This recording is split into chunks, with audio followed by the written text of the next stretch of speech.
Hello and good evening. Welcome back, everybody. Tonight we're gonna have a training game between one team that is kind of new. It's Project Cisco's team, and on the other side we do have Why So Serious. Oh, they do need to actually get everything going, and I do see them starting to switch around places over here so they get into the correct slots. Well, this is gonna be a learning experience for me and you. We're gonna need to see these players find their right synergy and at the same time get their strategies going. I do hope we're actually gonna see quite a few interesting things tonight.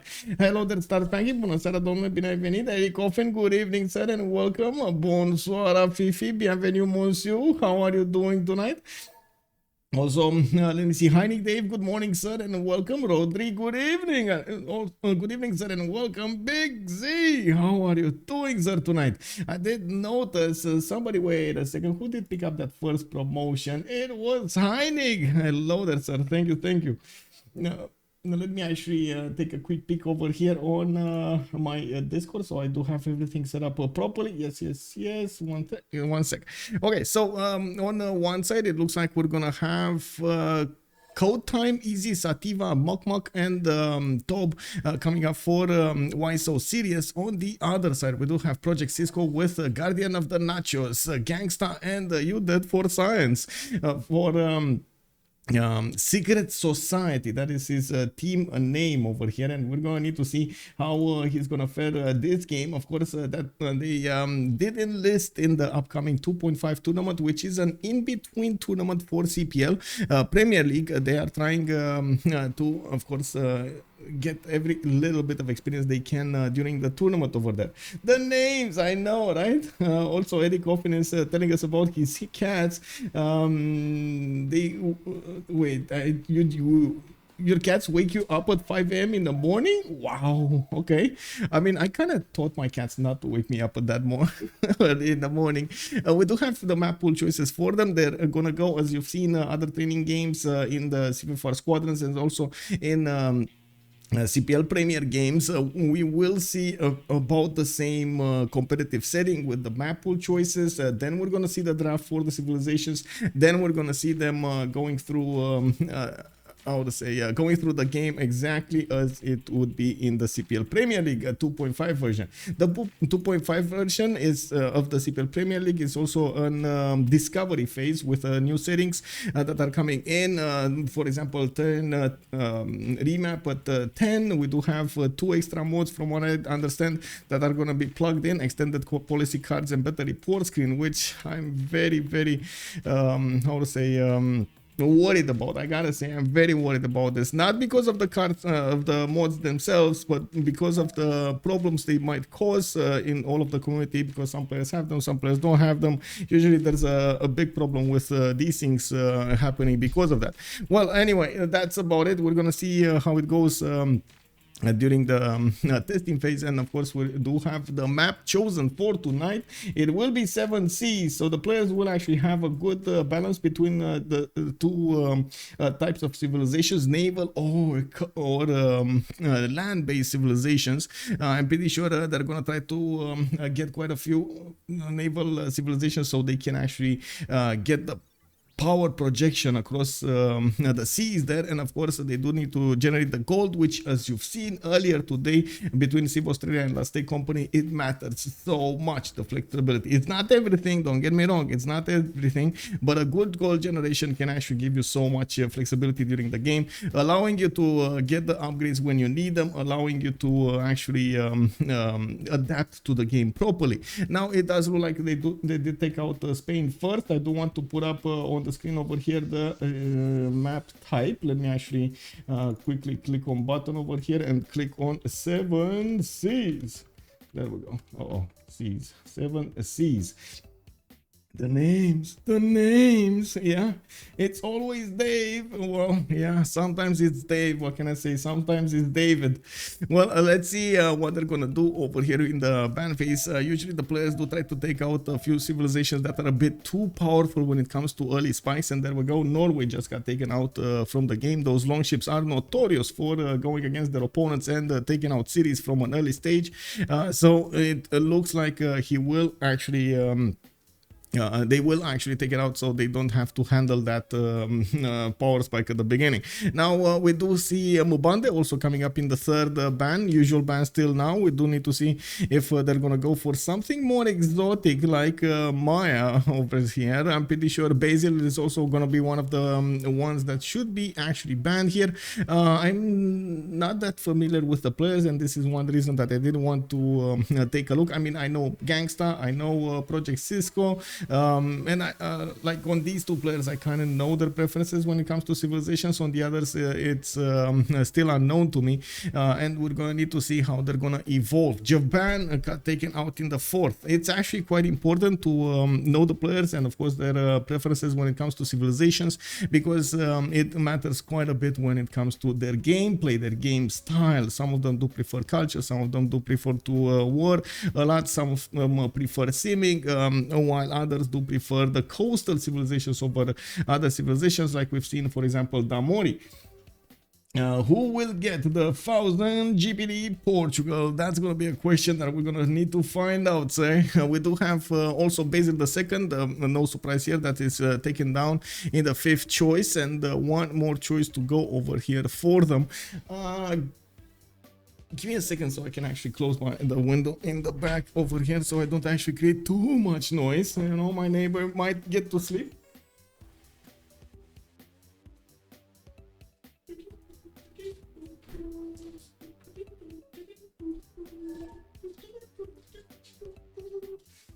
There we go, there we go, there we go. And there is the weird guy that goes to religion. Yeah, I mean, there are so many religious players, man. Hey, what do you mean calling me weird like that? I like religion, bro. I like to go that way. Come on, man. Oh my God, calling me out like that, start stanky. Oh man, I'm gonna get you. I'm not sure what they suggested as auto bans in the game here. It looks like Coupe did actually get allowed here, and they did want to take it out immediately. Auto bans means they don't actually need to put it in the ban phase. It's automatically banned for both teams from the beginning, whatever map they're gonna play. Well, it looks like they did have to use one of these bans for it to be taken out from the roster. Okay, sure. Mukmuk is gonna go for Victoria, Age of Empire, not Age of Steam. Again, a bit of a surprise. We've seen multiple players try to snatch Age of Steam as quickly as possible, but I gotta say Victoria, Age of Empire still can hold its own. Now, usually the counter to this is Dido, and especially on the 7 seas, sometimes players do prefer to go for something like Australia, which has such a good timing when it comes to those caravels on the seas, especially next to. And of course, like we've seen here in the chat, something like Portugal might actually be quite nice. The only problem with Portugal is, do you get a trading partner? It doesn't matter if it's a city state or is it something like another coastal civilization, or somebody puts a city on the coast so you can trade with, so you can get that juicy gold income for your team. Guardian of the Nachos is going to be picking up next. Ganksta did pick up Guitarja as counter to Victoria. Not bad. This actually, I mean, it's going to be a good mix between culture and science. The fact that Guitarja does spawn on the coast, it does benefit. Oh my God, Age of Steam. Oh my, this is, Guitarja and Victoria, Age of Steam in the same team over here. Well, I guess we're gonna see the Jongs alongside those caravels of Victoria, and we do need to see if, oh wait, what? Tokugawa? Wait, no, this one does not be right. He didn't click it. Okay, the computer does seem bad over here. Good evening, Andiro. Hello there, sir. How are you doing? Who doesn't like monumentality? I know, right? Hey, don't forget, I'm telling you from time to time to go religion. Yeah. Exactly, like crusading my neighbor, because it is what it is. Man, I did get on YouTube next week. Actually, on YouTube, I'm gonna actually have the game I played with Kree. You know that game? I was between 4 enemies, and I was I was trying to stay alive over there in a corner on the map. Well, I did put it on YouTube because why not? You know, it is what it is. We do have Australia actually picked over here in the 4th civilization, and easy Sativa did choose it. Now we're gonna have on one side Victoria with Victoria Age of Empire with Australia. On the other side, it looks like Gitarja with Age of Steam. They have 4 more bands to go, and I'm still very curious if there's actually gonna be any kind of ban, as in any kind of auto ban here. It doesn't look like it, so we might see a lot of civilizations that we don't usually see, which is good, especially in a training setup scenario. You do want to try even those banned civilizations out to see exactly what you can do with them. Some tournaments, for example, like the Premier League, sorry, not the Premier League, the CWC do allow a lot more leaders in. That's one of the things to do in the CWC. A lot of the times we do have so many good players. They do know exactly how to play, how to counter, while in the other regional qualifiers there are different bans for different reasons. Now we do see also Congo coming up over here in the 7th choice. Grand Colombia got taken out, interesting, and so both Congos got taken out from the game. I gotta say, Persia's, bro, I mean, you know, you ban Congos, is it gonna be Persia?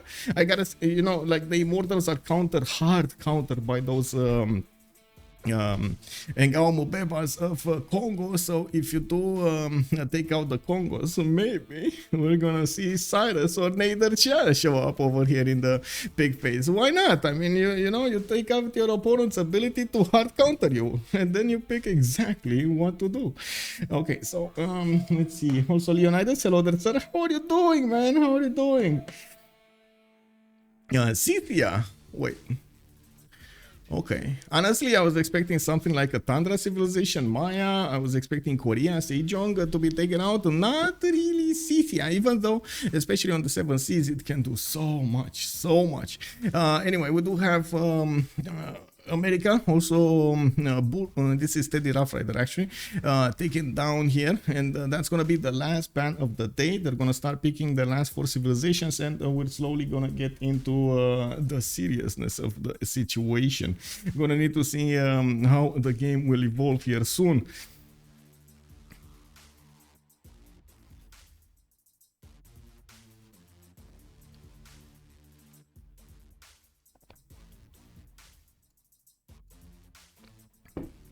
Okay, so you died for science. Looks like he's gonna go for Gorgo. I'm not sure who is you died for science. I'm pretty sure that's not his name. Give me a second over here. I'm gonna find it out. No, it is actually his name. It's QB Turtle 15 from what I can see on his Steam account. With yeah, okay, Ganksta. Ganksta, I believe, came from Tilted Axis Avengers Premier League. Looks like Project Cisco got one member off of that team. Okay, and we're gonna need to see him in the 2.5 season, what he's gonna do, if he's gonna prefer this choice over another. You say Joe is forgotten, but I gotta say we're not really, you know, finished with the civilizations. Maybe they're gonna pick it, even though honestly I would definitely suggest them going for land civs, as they did pick up 4 coasters right now. CodeTime looks like he's gonna go for Robert Bruce, which honestly is pretty good when you're talking about amenities, and of course the golf courses with maybe coupling that with parks. It's gonna give him so many amenities, which is gonna be giving him those extra bonuses from the happy and ecstatic citizens. His ability to move, to have that extra movement on the builder did get removed, unfortunately, but still you do get settlers have 1 extra movement if they do begin their movement on a hill tile. So, you know, that's a little bit of added stuff over there. You still can move 2 tiles though, I gotta say. Hills do require 2 movement, so if you do start on it and you have 3 movement, like you can pass through a hill to another hill and another hill to actually get there. We do have Tob, also the last one to pick up civilization here from Why So Serious, and it looks like Project Cisco is actually gonna finish up the roster with one of his civilizations. MS Doll, hello there, sir, and welcome. And yeah, they're forgetting about Canada. Okay, they're gonna get Canada. They're forgetting about Portugal, man. Jao is doing bad here. Come on, man. Don't do that, man, like that. Well, we do need to see if and what kind of civilizations they're gonna pick up last year. If they did pick up Canada, which is a bit of a surprise because we do have Gorgo in the game, which can help out so much when it comes to that culture defense. We've seen how much it matters to actually delay the culture victory as much as possible, especially against civilizations like Russia or Canada. And it looks like the Cisco will go for Matthias Corvinus. We do have him with the Hussars, with the Black Armies. Yeah, we do have it with its ability to project that power against the nations with the levied city-states all across the map where you do have city-states. We're going to need to see what type of city-states is actually going to get to levy, and of course what are his options. Now we do have a bit of a moment over here, so the players do how to say do get to swamp around, and we're going to need to see how they're going to end up with what civilization. Usually during the pick and ban phase, they do try to put the leaders of the team over here, or I should say the ones that want to pick on the top slots. 1 and 2 slots are actually the ones choosing, and then after the draft is finished, the players do get the opportunity to swap around, putting the civilizations they want to have an advantage on when it comes to same turn great people, same turn wonders, and so on. This is gonna give them quite a bit of time. Okay, so I guess we can now ready up, and I do wanna take a look again, but I know I actually fixed my 0 ms before.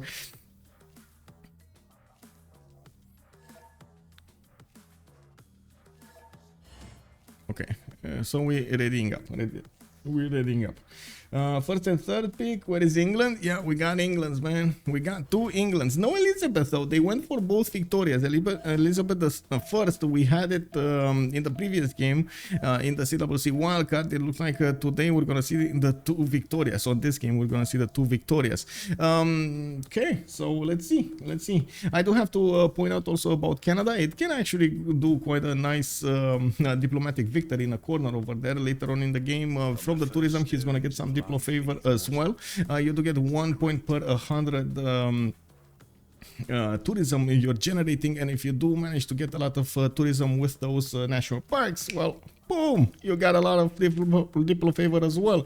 You're not pushing the culture victory, no problem. Wow, kick. What is this?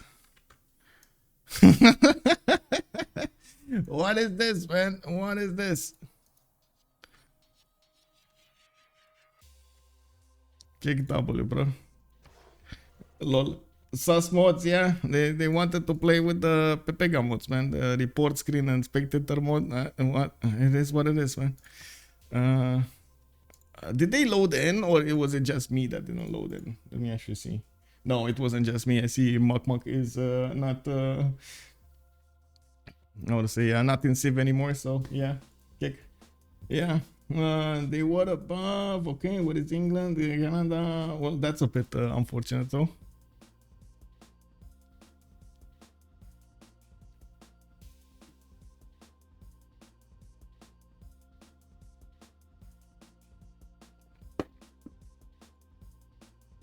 Let me actually take a look at the Lua log, because it shouldn't be that hard to actually take a look at what happened here. Give me a second. I'm gonna open up in a minute here. Logs. Lua log. Let's see what did happen. Oh, hello. Ooh, that's actually a long one. MPH shutdown. UI refresh. Okay, wait. Let me actually get in the lobby as well, so I don't. I'm not late.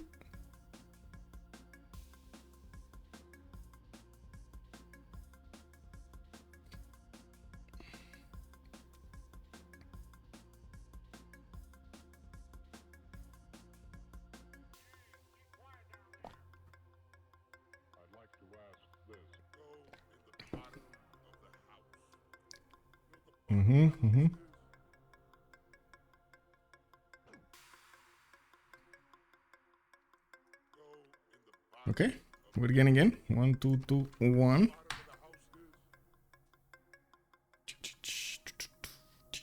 Wait, this is from another game. No, this is from today. Why does it say 23:41 when I'm 22:26? What does this game start on? This is not the correct hour, man. Definitely not the correct hour. Oh, this is like 10:43, 44. This is not the game. Oh wow, this is a Lua log from multiple games, I guess. Okay, 2020 something.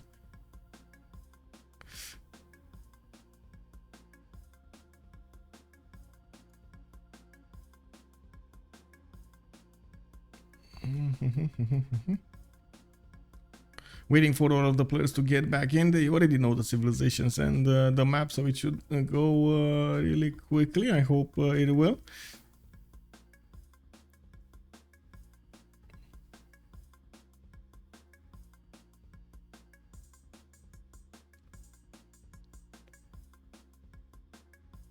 Well, this just gives me a little bit of time to actually get my coffee going, so you know, I'm happy about that. That's good, that's good.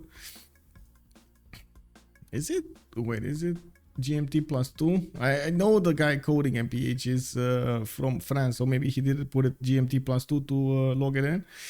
Staging room. Let's actually finish these staging room things. Oh my god, this log is so long. What is it? Feature. The following have been marked as excluded. Okay, and this is the map generation. Select one. Okay, feature placed. Ooh. Ring features, map generation, okay. Creating start plot, VBS starts to get going.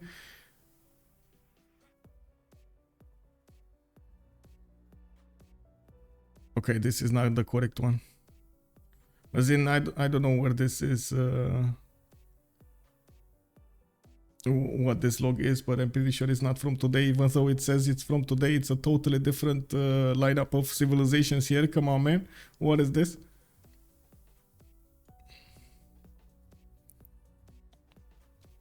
Oh well, it is what it is. It says it has like Yonglin and something. Maybe I should delete the Lua log. You know, just anyway, it is what it is.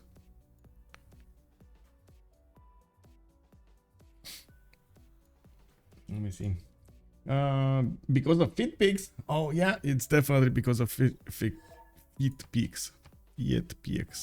Okay, just going here. Mr. Sophisticated Monkey, thank you so much for the follow, sir. Alfred GG, good evening, sir. Content may not be appropriate. Yeah, it's fit pics, man. Oh wait, I totally forgot about that one. Thank you for reminding me, actually. So there are some times in which I do need to click that on. For example, when I do play the normal games, like just going to the multiplayer scene, because some players do really like to curse. I don't like to curse usually, so I do tick that off, and I do try to keep it as clean as possible here. But let's see, mature content turned off. There we go. It should be fine now. Do I get to click on something, or is it automatically turned? Okay, there we go. So if you refresh, you shouldn't actually get that warning anymore.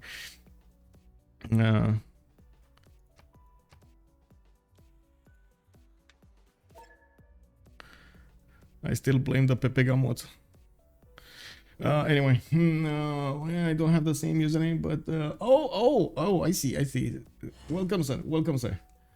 So, talking about that, because it's much easier for me to actually talk than write. I do have to point out during the game, I'm gonna, since this is a training game as well, we're gonna see quite a few civilizations. I do get a bit more time to talk about stuff about what's going on through the game.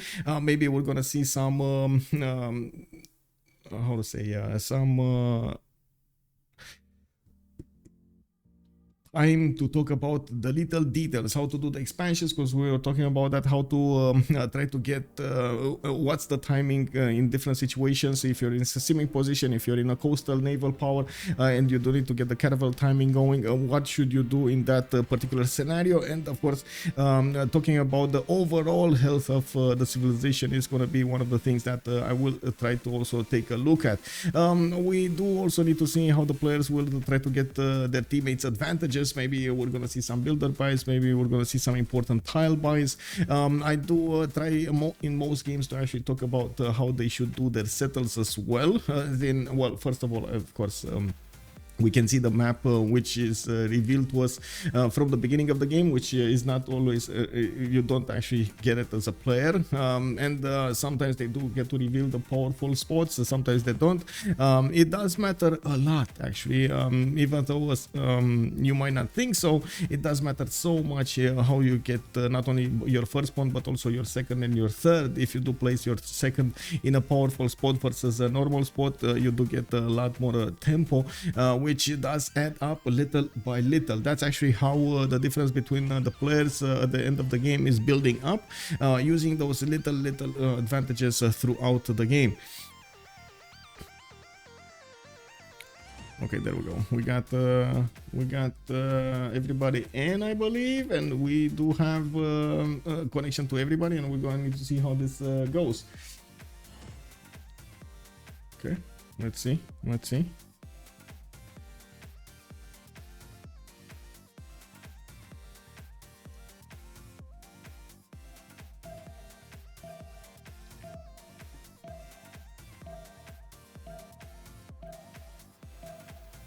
Okay, so hands off right now. This is like, you know, you don't want to touch any button if you know, it might cause issues. So I'm gonna actually take my hands off the mouse of the keyboard. I'm not gonna touch any hands in here. Oh.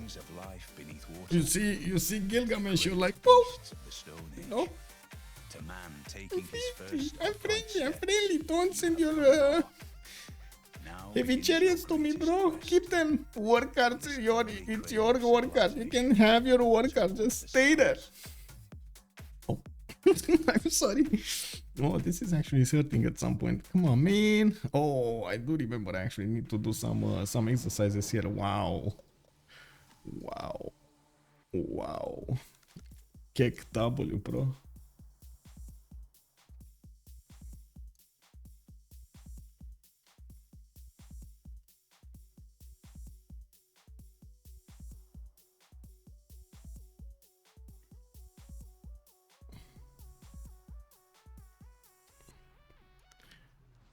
Whoa. Is this a full AI game? Oh, we get to watch the AIs and me and CodeTime. Just you and me, CodeTime.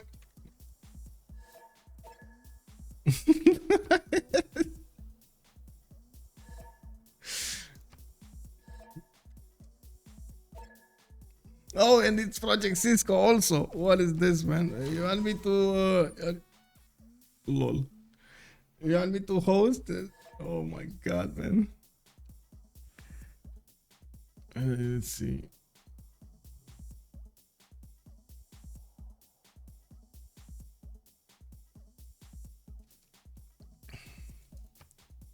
I really hope everybody has something on, but this is not usually what's going on. Let me actually see. Did anything change in the Lua, and where did it change in the Lua?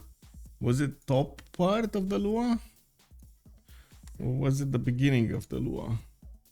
Edited 0010. Okay, that's the last time it was taken care of.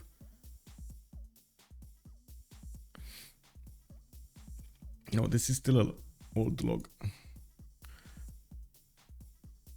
Okay, you know what? I'm just gonna delete this Lua log and see what it generates. I'm just gonna restart the game also. So it generates new files over here. Not a bad, let's see, habit 2.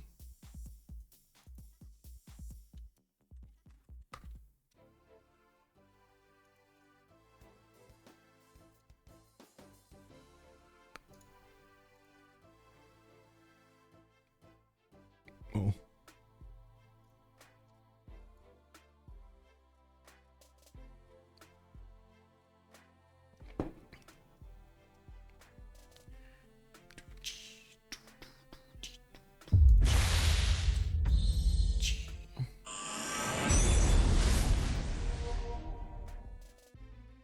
Oh, there we go. Jumping into the game. Oh yeah, I don't have the same user. Oh, okay, I did read that. Okay. Well, this is a bit unfortunate that it takes us so long to get there. Looks like Cisco is gonna be the new host. Okay, sure. Wait, do I need to click on this one? Okay, there we go. And click on this one. Wait, first I want to take a screenshot of my mods so they can take a look.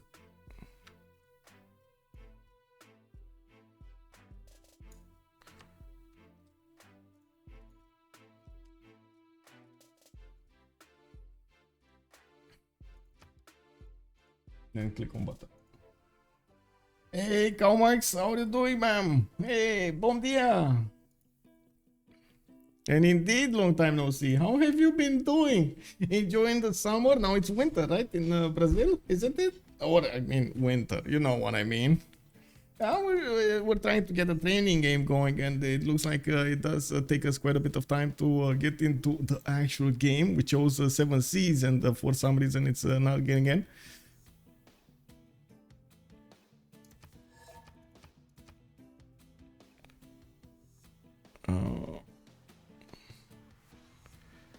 Wow.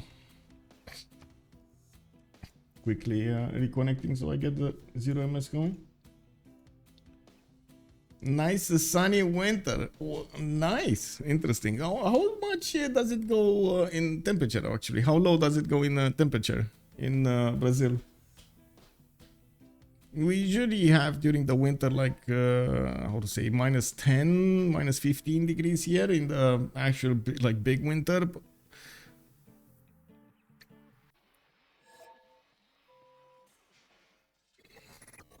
Don't tell me you have plus. You're like 20 in the 20s or something, in the 20 degrees.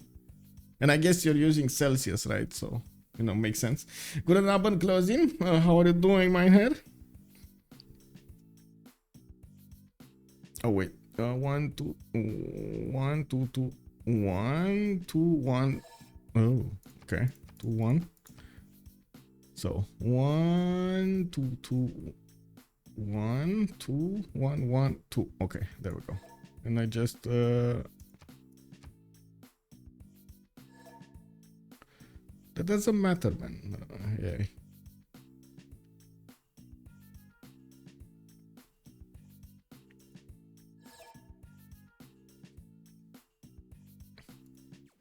-25. Oh, I see. When it's a proper cold wind. Oh, wait. You're UBB. Where are you from, UBB? By the way, it's not the temperature for the next days. I'm not ready. You hate heat. Oh my god. Well, it is what it is. What can I say, man? Let me actually take a look at our weather in the next few days. I didn't actually take a look, but it does seem like we're gonna have more and more sun here. It feels like summer is getting into the full power. It looks like what, the Saturday? Well, it says a few rain, but it didn't. Okay, Sunday looks like it's 23 degrees, 25, 27, 26, 26, 24, 27. It's fine. It's normal. A lot of rain next week, actually. A lot of rain during the next week. I'm not ready for that, honestly. I don't really enjoy the rain time, but you know, sometimes it's good. Now, usually in June, it's basically like the in-between. We do have a decent amount of heat, but not as much as we would have in August or July. I love the heat when I lived in Africa. Yeah. Oh, you live in Sweden. Oh, I see. Okay, got it. Well, I mean, that's way north, way up north over there. It's normal for you to have less temperature, right? Wait, did Sweden get the first country, the first no smoke country? Did I hear that correctly? I heard a bit on the news about it, or I read an article actually on the news that Sweden is gonna be the first country to actually have no smoke. Whoa, that's a big achievement over there. Rafif is calling it out that 25 degrees here is too hot for me. They announced 31 degrees for next weekend. Okay, interesting. No smoke. I don't know what they mean. That's what I say. Let's see. In Sweden, no smoke. So on CBS News, there was something as a title: Sweden close to becoming smoke-free country. The first one, Associated Press did the same news. Sweden close to becoming smoke-free. What does that mean, actually? I have no idea. Let's see on another news. As the World Health Organization. Oh, I see. I have no idea exactly what they're saying. I need to read through all of it. So they were saying that the 5% milestone is now within reach. Only 6.4% of Swedes over 15 were daily smokers in 2019, the lowest in the EU and far below the average of 18.5% across the 27-nation bloc. Okay, and what did it change? Yeah, never mind. Oh, there we go, Eric Ledfeld. Good evening, sir, and thank you for the explanation. Also, Karl Marx coming in with some details. In Sao Paulo, we go as low as 3 or 5 in winter nights. Now we have 21. Wait, 21 during winter time? Oh my god, I would like to live there. Oh man, I gotta say, guys, and girls, of course, I can't say I'm really, you know, enjoying the winter as much as other people do. I'm more of a friendly to heat, but not a lot of heat, you know, just normal heat. Oh, there we go. We changed the host and boom, it worked. Kick W, man. Pikachu! Well, now we get to talk about the game. We still have a lot who uses. Oh, I don't know what that is, by the way. Sorry, Nico. Alcohol Parrot is saying Sweden have a lot that put caffeine tea bags under their gums, though. Oh, I see. Nicotine bags. Okay, I guess it is what it is, and I guess in this scenario you don't have those puff. How do you call it? Oh my god, I don't know how to call them. The devices, right? The devices that let you smoke without actually how to say, fire, you know, lighting it up. We got a lot who as well. Vaping, that's the one, vaping. Okay, never mind. Let's actually come back to the game here. We do have Mount Roraima to the northwest. Looks like on the top left part of the map we don't have anybody. Well, Indonesia is going to be close to Mount Roraima, and he can go for that second settle over there quite easily. Fortunately for him, he does have a few resources here that are going to be sitting on the coast blocking his campuses, but I guess we do need to see exactly what he's going to choose. He can settle in place for a 2-2 base because this is BCY maximum. We do have on the east side over here a good second settle next to those bananas, or to the on the 2-2 tile he can get a very powerful harbor. Needs to be careful exactly how he's gonna place this, and I do have to say we do have England Mukmuk over there to the east side, which is well, gonna be an enemy. We do need to see how Indonesia is gonna try to fight off the great Mukmuk. We do have Mount Roraima, of course, as a settle. 1, 2, 3, 4, 5, 6, 7th turn to settle. That's gonna be a big faith and science booster for his beginning of the game, and I'm pretty sure with his pen brush and voice he's gonna really enjoy the extra science he's gonna get there. No team labels, so let me actually put it up on the screen over here because we do have a different kind of setup today than the usual versus screen. So let me see. On the left side we got SS. Oh, actually, no, let's go for Secret Society because otherwise it might be misunderstood over here. And on the right side, we do have WSS with why is so serious. Okay, there we go. Let me see. This one is over here. This one is over here. I'm sorry that I didn't actually plug in the team labels before for the.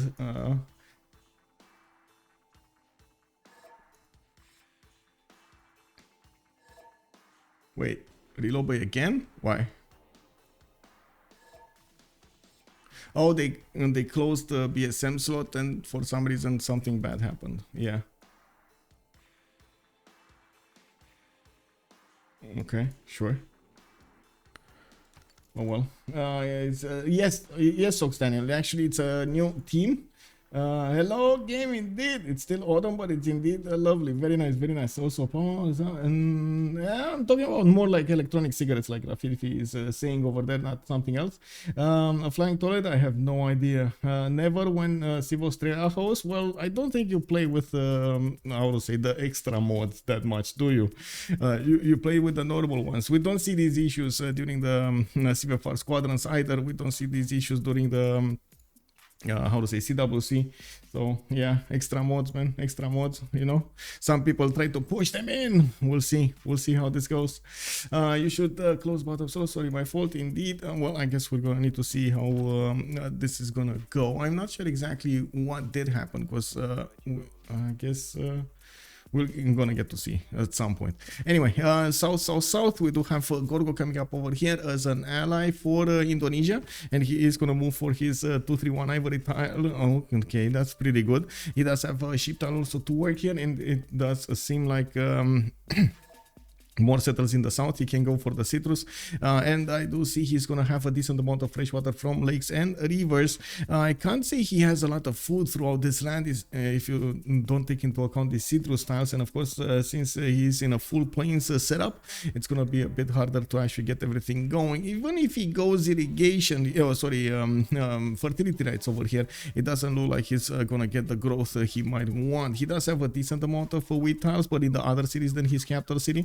And I guess I'm pretty sure actually he's gonna need to go for irrigation to improve these citrus tiles with the extra production, so he can work them properly, turning them into 322s. While when he's gonna get feudalism, he's gonna get an extra point of food there. Those are gonna give him the growth he needs in the city centers. Now there's a decent amount of land for him to expand in, and it does look like we're gonna get to talk about somebody else. Let's see, Mukmuk over here going for the 221 marble tile. He's gonna have an extra amenity underneath with an extra culture point, access to a whale tile, which is gonna become another amenity discovered here with a honey tile as well. Looks like he's gonna get 2 settles with marble, another one open up to the northwest, and of course since he is gonna have Indonesia to the southwest, across the coast there, he's gonna need to get quite a few ships to block the chokes first and try to go for caravels. This is one of those scenarios that we get to talk about for the perfect timings that you need to hit when it comes to caravels, and we're going to get to see how the situation evolves. But best practice is to actually sit on 3 to 4 cities and get admirals, get those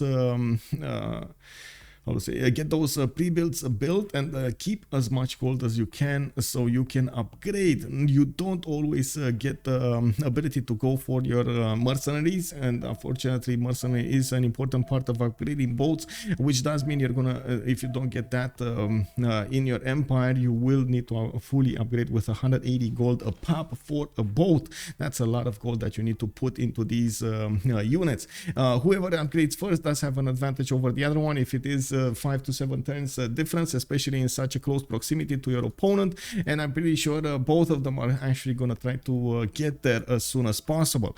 Now there's a decent amount for land, decent amount of land for Manchester to expand to the east side. Not that bad choices to go for when it comes to expansions, especially to the northwest. That marble tile, unfortunately, again, food might actually make a difference here. He's not gonna get a lot of food in the empire, and the growth in the cities, especially the early ones, is quite important to actually have the ability to work more tiles. For example, this tile, this city will only work 2 tiles. That's it. The 213s, and he's gonna stop growing a 2 population if he doesn't actually get something like a fish tile in the empire and improve it, which is gonna be expensive. That's a 3rd ring tile over here to the southeast, or of course the horses to the northeast. The same can be said about the northwestern tile. He doesn't have any 2-2s around it, unless he actually spends quite a bit of gold to get a deer tile or that wheat tile to the north to make the city grow. We're going to need to see how Mukmuk is going to try to adapt to all of these situations, and of course we're going to also follow Indonesia. Indonesia on this side, he doesn't have this problem. He's going to have, first of all, the first pantheon in the game, God of the Sea, is going to start soon, and he's going to have 4-3-1 fish, which is gonna be extremely good. Not to mention his 3-1 fish over here to the south of that reef tile. He is gonna get the ability to work multiple tiles with 2-2s, allowing his city to grow in population and production at the same time. Looking at Buddha, we do have Guardian of the Nachos with 3 bonuses for his Pearl of the Danube. He would have had 4, but this is a diamond tile to the south, and by the looks of it, he is going to be on a continent split. Not bad. Both continents will give him different amenities. I do have to point out Guardian of the Nachos here is an opponent of England, so he's not going to want to settle so close to the coast, and it is extremely important for Indonesia to get to England before England gets to frigates, because Buddha can be attacked from the coast. There is one tile over here that can attack the city center. Now with a frigate, there are no forest or hills between it and the coast. We do have him going for a settler here. It looks like he's gonna have a good settle to the south over next to the river with good mountains and good places for those commercials. I do also notice, let me actually see, the best case scenario that he can do here is probably actually the eastern settle with a lot of gold. He can so put a city over here, for example, on the banana tile, get the 2-3s working, and how to say, the diamond tiles and the cocoa getting that extra bonus. You have 2 tiles to work for campuses or commercials, and of course we do need to see how he's gonna prefer to do this. Compared to the south, you don't get that extra gold, even if you're gonna have a closer 2 tools to work. Unfortunately, not getting to the extra gold is gonna take away quite a bit of your gold per turn. It doesn't look like we have much to say here. Oh, there we go, Canberra. Let's actually see on oh, that's oh my god. I mean, you know, Etemenanki 100 turns later, this land is gonna be looking quite powerful, but Australia doesn't have the time to get dirty with that Etemenanki. He's gonna get extra culture from the J tile. He does have, looking at the breathtaking appeal over here, much better tiles when it comes to the north. Of course, the March tiles, as you can see, are quite bad in appeal, especially close up together like this. We do need to see how he's gonna prefer to get going, and it looks like that diamond settle is gonna be his preferred choice. Getting a 2-2-3 settle from the beginning is gonna be so important. Also access to another horse style pasture here. He's getting the builders going. He doesn't have I should say other pastures in the city center, which is a bit you know, the cries of babies over here coming up from Canberra. He's gonna need that extra production going. And I think we do have 3 more ships to go. Let's see, Ottawa, 3-2 sheep tile. He does have some sheep tiles over here to the south. I do see he has a lot of food. Deer tile improved, and I'm pretty sure he's gonna try to go. Wait, he's not going for. Wait a second. Why no? Why no Temple of Artemis, man? Why astrology coming up 4 in here? Okay, interesting. I was hoping he's gonna go Temple of Artemis here. He has a mean one. So many plantations, so many pastures over here. Okay, so we do have a lobby soon, and it looks like we do have a remap actually. What WSS did choose to remap this. Well, I guess it does make sense. We did have England all alone between 2 civilizations, actually 3 civilizations. Australia was there, but that's his ally. Maybe in that particular scenario, Indonesia would have been on the wrong end of the stick. Macallian, good evening, sir. I was wondering if Canada was north or south. Bad luck, yeah. Why is remap third 10? This was actually a bit of a discussion in the communities. The easiest way to explain it is because you do get more information about your opponent's locations versus the turn 8 remap, which doesn't actually allow you a lot of time to find your opponents. Initially, when we did implement the remap option for the teams, giving them remap tokens and so on, we did want the teams to make a decision according to the land they have and not according to the position versus their enemies and what opponents they have against them. So in situations like you have Highlands map, which does have a lot of hills, you don't have a lot of time to get going. Even with scouts, they're just not fast enough to move through the territory to actually find your opponents, and because you don't get to meet your opponents, you might make a different decision in the game, which honestly I'm not that fond of, but I do understand the reasoning behind it. As in, I'm not that fond of a 10-10 remap, because you should actually make a decision in the game more like start with the draft to actually be able to counter a lot of other civilizations. Then think about the map positioning and what kind of spawn you have. A lot of the times you do have the players able to there we go, able to counter properly. Unfortunately, of course, sometimes you do get civilizations that are way more powerful at the beginning of the game versus others, like Persia, for example, or Macedon, that can put so much pressure on you, which does take away how to say, quite a bit of your tempo, because you have to build military, you have to defend yourself. This was one of those niche scenarios I was talking about, UBB, by the way. If most of the time for expansion phases, you do have like set timings. At the beginning you get like 2, 3 or even 4 cities. Then when you go for a second expansion phase, it's going to be between 5 or 7 cities. Usually you see them, you see the players stay on that number of cities until like 10, 55 ish, and then you do see them starting another expansion phase.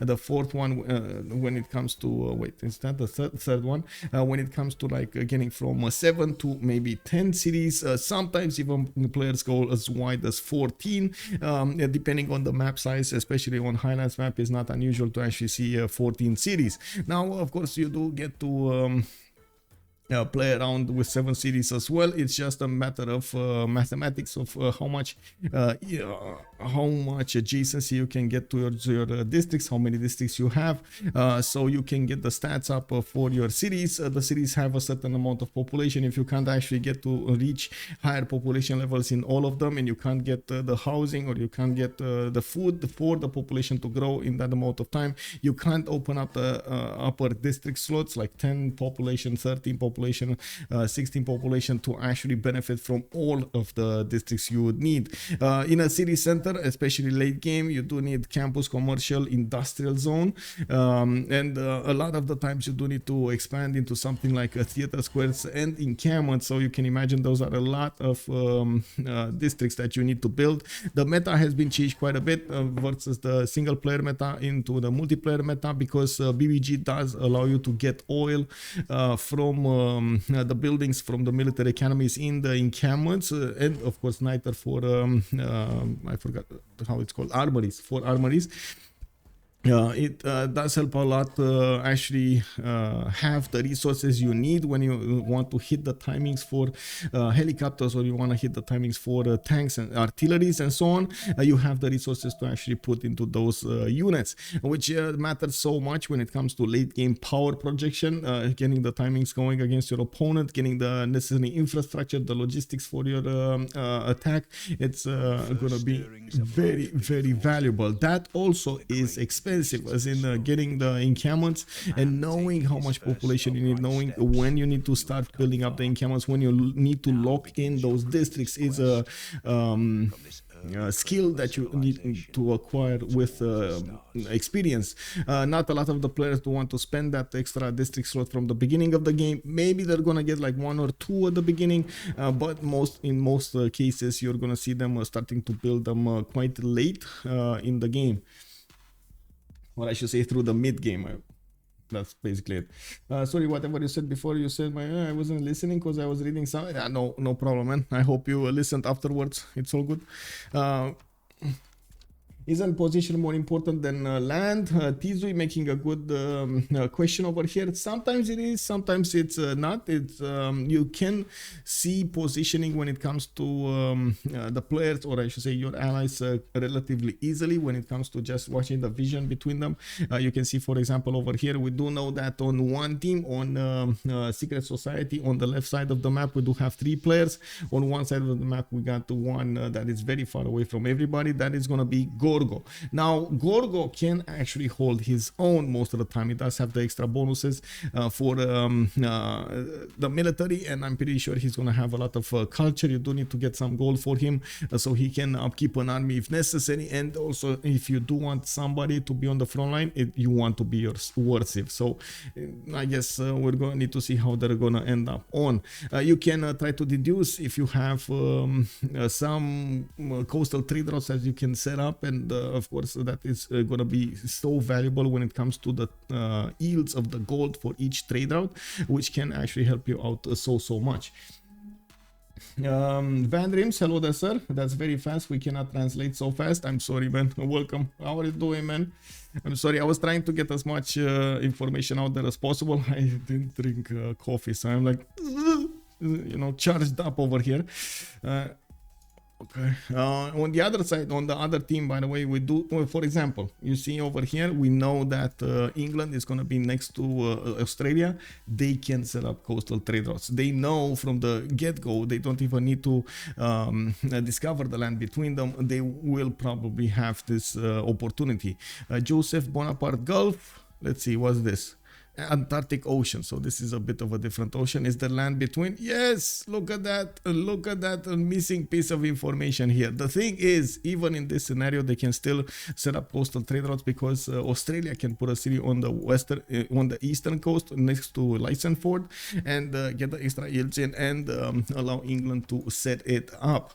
It's not unusual that you do actually get this kind of a situation in which some player of yours does need to go for the extra mile to put a city closer on the other coast or closer to your ally cities, so you do get that opportunity to settle. Also, it's very unusual for the players to go for externals from the beginning of the game. Internals are just a much better return on investment for your cities. Internal Magnus has actually come and gone and come when it comes to I guess when it comes to its preferences of the players.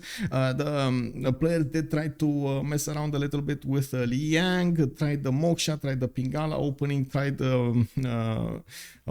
tried quite a few choices in the openings of their empire. Still we have that happening, but most of the time the Magnus opening is still something very, very used. I think it's still around like 60-70% of the spawns that we've seen on civilizations that we've seen being used over its other choices or other colleagues, I guess, in the governors. We do have also to take a look on each of the civilizations. Looks like we're going to talk about the Easy Sativa first. He's going to have a 4-1 base. Wait a second, what is that? That's not even a resource, just, I guess it is what it is. He does have access to a deer tile, and he's going to go builder first over here. Has actually 1, 2, 3, 4 camps next to him, 5 camps next to him. Pretty good. I'm actually curious if he's going to go Goddess of the Hunt here with available ivory and camps. So many camps. A decent amount of tundra, not a lot of fresh water to the west side, though. He will have the coastal settles to the north to go for some cities there, but with the extra housing that you get from water. Looking at his available options, he is gonna get. Wait, I'm thinking. Probably this to the northeast is gonna be his best choice for the extra camps. Because honestly, southwest is devoid of production and food. I mean, I guess you do get some production, but food is nowhere to be seen unless you go for the farms, which is usually something at the beginning of the game you don't really want to do. Northeast, he's going to get 2 deer tiles and some coastal settlers, a good campus over there, a good harbor. Get that going. This land to the north is flat, northwest the sheep tiles, not ideal. They did give him a decent amount of gold so he can get his scouts out, and by the looks of it, yes, southeast could be actually a choice as well. Getting the freshwater settle on the lake over here on the 2-2 base with improving or moving one of the sheep tiles from the capital city to the second city so he gets to grow, improving the ivory tile. Okay, I made up my mind. This is the better settle. The 2-2 base over here next to that hill. Ooh, popping a scout from the beginning. That's nice. Magnus internals is too strong to ignore indeed. Also CC Pyro, bonsoir monsieur, bienvenue. What does it do now?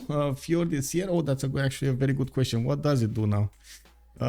Naval combat units that enter adjacent tiles receive the ability of Njord's Blessing, +2 movement. Oh my god.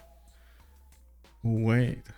I mean, that's yeah, that's still pretty good. I gotta say, that is still pretty good. I mean, it's not as bad as it was before, as in you had the License 4 gave you an extra promotion on the boats, and unfortunately you can actually abuse that because the game considers whenever you promote a unit, when you upgrade it from like a galley into a caravel, from a caravel into an ironclad, from an ironclad into a destroyer, it always counts as a new unit, so you can get like promotions up and down, up and down, up and down. You get galleys to promote, you get them back, you upgrade them into caravels, you get them back, you get the second promotion, you get back upgrade into iron class, boop, boop, boop, boop, you go back to Iceberg, you get the third promotion, and so on. It's unbelievably strong.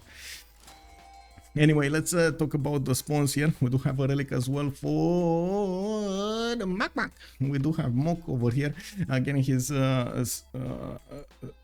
extra faith. Okay, Buddha is gonna have 2 tiles for extra pull of the Daniel bonuses. We got Cocos. We do have him expanding, trying to figure out exactly where to expand to. And by the looks of it, he's going north to south and west side over here to see what he's gonna go for. I gotta say, it wouldn't be bad to actually go for a settle over here on the 2-2 base and chopping those tiles to the east side for some campuses. Good settle over here next to those bananas, but it is gonna be quite expensive to get. Well, and of course a long time to get there. Looking at England, we do have Project Cisco with Age of Empire, and it does look like he's gonna go with faster for the Pantheon with 3-2 bananas next to him. Pretty good spawn, and I do see he's gonna have a decent amount of cost to go for. He's also gonna have the opportunity to go against England. Yes, he will. There's a 2-tile passage. The 2 Englands would actually get to fight each other here. Let's actually go Indonesia. 3-2 bananas. He did pick up God of the Sea. He has a decent amount of resources. Pio Tahi to the north, and quite a few settles on the coast. There still is a remap token available for Secret Society. They did not spend it yet, and we're going to need to see what they're going to get here. Let's see. Northeast, he can settle a truffle tile, and I do see east side over here, and there are going to be quite a few mountains. I can't really say he has good expanse. I can't say that. I'm sorry. I can't say that. I would like to see him go for the niter. So on the west side, get the extra pearl tiles, and we'll need to buy some of these tiles afterwards. Okay. Scotland. Continent split. He has a city to the northwest which he can get to amenities going, the diamonds and the sugar tile, but that is a bit further away than ideal. It's fine. I guess it's fine. Lack of food though. Again, lack of food. It's gonna I mean, honestly, fertility rights looks good in this situation. Okay. Gorgo, what does Gorgo look like? 3-2 bananas. He did actually improve a farm and probably got the irrigation boost. He's gonna improve his 2 cocoa tiles to the southwest to get the extra production point. That's one of the extra things that BBS does. It adds an extra production points whenever you're gonna improve a plantation on a flat tile. Of course, without a hill, that means. We do need to see how fast he's actually gonna get there. At the moment, irrigation next time. Oh, he gonna be fast. He does have a second settle to the west side with 3-2 bananas and another cocoa tile there. A lot of gold from this extra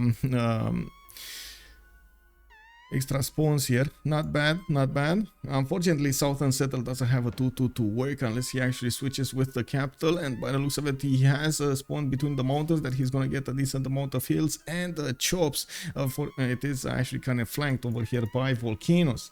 And looking at the last Civ, well, let's actually take a look at Mukmuk. Mukmuk is gonna have the west side. Wait, is it Muk or Muk? How do I pronounce this? Does anybody know? Is anybody a friend with Muk here? FK, so I missed something. No problem, sir. Scotland is suffering and pain. Also not a great spawn. Not ideal, I gotta say. Not ideal. You can work around it though. He does have to the north that spy style. Unfortunately, he did move one up, and he's gonna need to put that city next to the mountains. Not gonna give him that best peel. Anyway. Best deals, I should say, not appeal. Gonna need to see how this goes. Give me a second. They are trying to see if they want to remap or not, and of course they're thinking about this quite a bit. We did notice that they do have Gorgo very far away from their opponents, so from their allies. So we're gonna need to see if Ganksta is gonna be comfortable sitting in that far away place.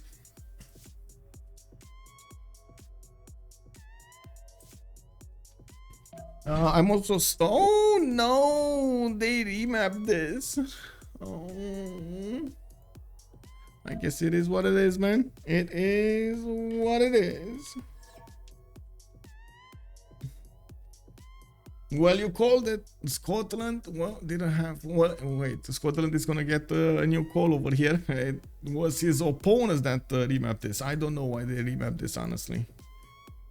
Like this was good for them. They had an opportunity to go and punish Canada over here. Gorgo more than comfortable to stay on the seas, or I should say to the north of Australia and next to Scotland. A great power project against both of his opponents. A very good start for him. They had a relic on their side. They had the Englands fighting each other. Good spawns on both Englands. I guess Project Cisco over here does have a better spawn than London does. Honestly, I have no idea why they remapped this. We're gonna have to ask them afterwards. I have no idea. Like this doesn't. Maybe lack of coastal trade routes. Wait. No, they could get coastal trade routes, as in England could trade with Hungary through the coast over here to the west side. No problems. Hungary just needs to put a city next to on the coast, and that's it. And the traders will just wrap around here. Oh well, it is what it is. Welcome back, sir.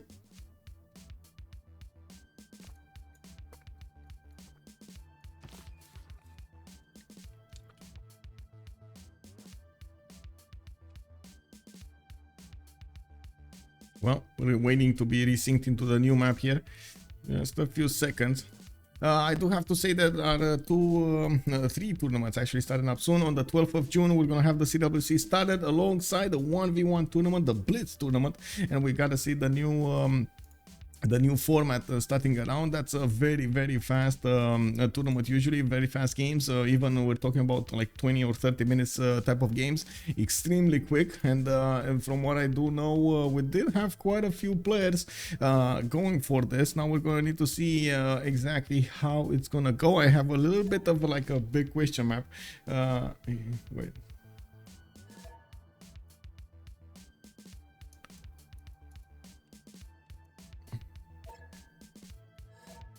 Hello, Monkey Azaro. Good evening, sir.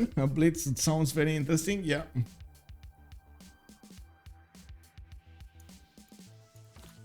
I did like the last time, the first. Okay, there we go. We're gonna just get out. You should wait for the next turn to do the remap, not doing the rollover. But anyway, so the first Blitz tournament actually was 1 day. 1 day, and that was it. We had like 16 players or something like that, 16 to 20 players playing in the tournament. And during the game, we went from groups to like basically like a full playoff opening. We do need to see how this is gonna be played out this time. I believe they will allow a lot more players in, and they will try to get everything going. Now the first cup took around 8 hours, and I believe I just fully streamed whatever game I was starting. I just like, you know, went from one game to the other extremely quickly because they were so fast. Amazing, by the way, how fast the Blitz Cup was. It's pretty good, but it's very challenging for the players. I gotta say, very challenging for the players. Looking at the announcements over here, I did take a look. This time it's gonna take actually 2 weekends, if I'm not mistaken. And let's see. Okay, they're gonna do groups of 8, from what I guess. See, and they're gonna have like a maximum of 16 groups. Oh my god. Okay. And they're gonna go and select only 16 players out of that, if I read this correctly. Let me take a look here. Wow, mods missing on You Died for Science. Well,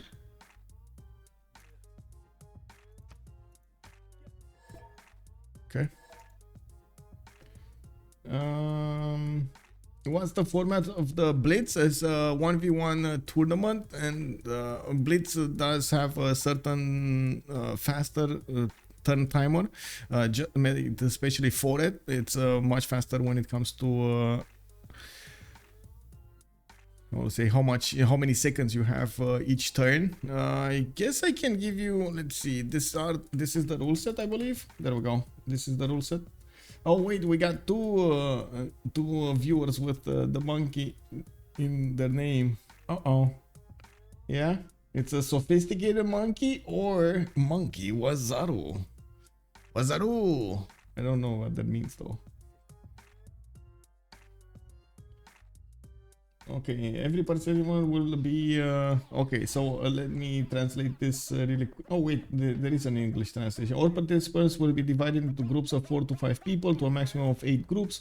Or if there are really a lot of participants, then make 16 groups with the aim of making pre-qualifiers for a top 16. The first, second pass in top 16 if only 8 groups. Otherwise, only the first of each group if 16. Okay, makes sense. Let me actually check 0ms really quickly and go for this. Okay, ready up. Autoban is only Maori. We're gonna have the drafts with 4 bands from what I do see. Okay, each player will have 1 draft of 8 civilizations, and looking at this, we're getting this going. Okay, yeah,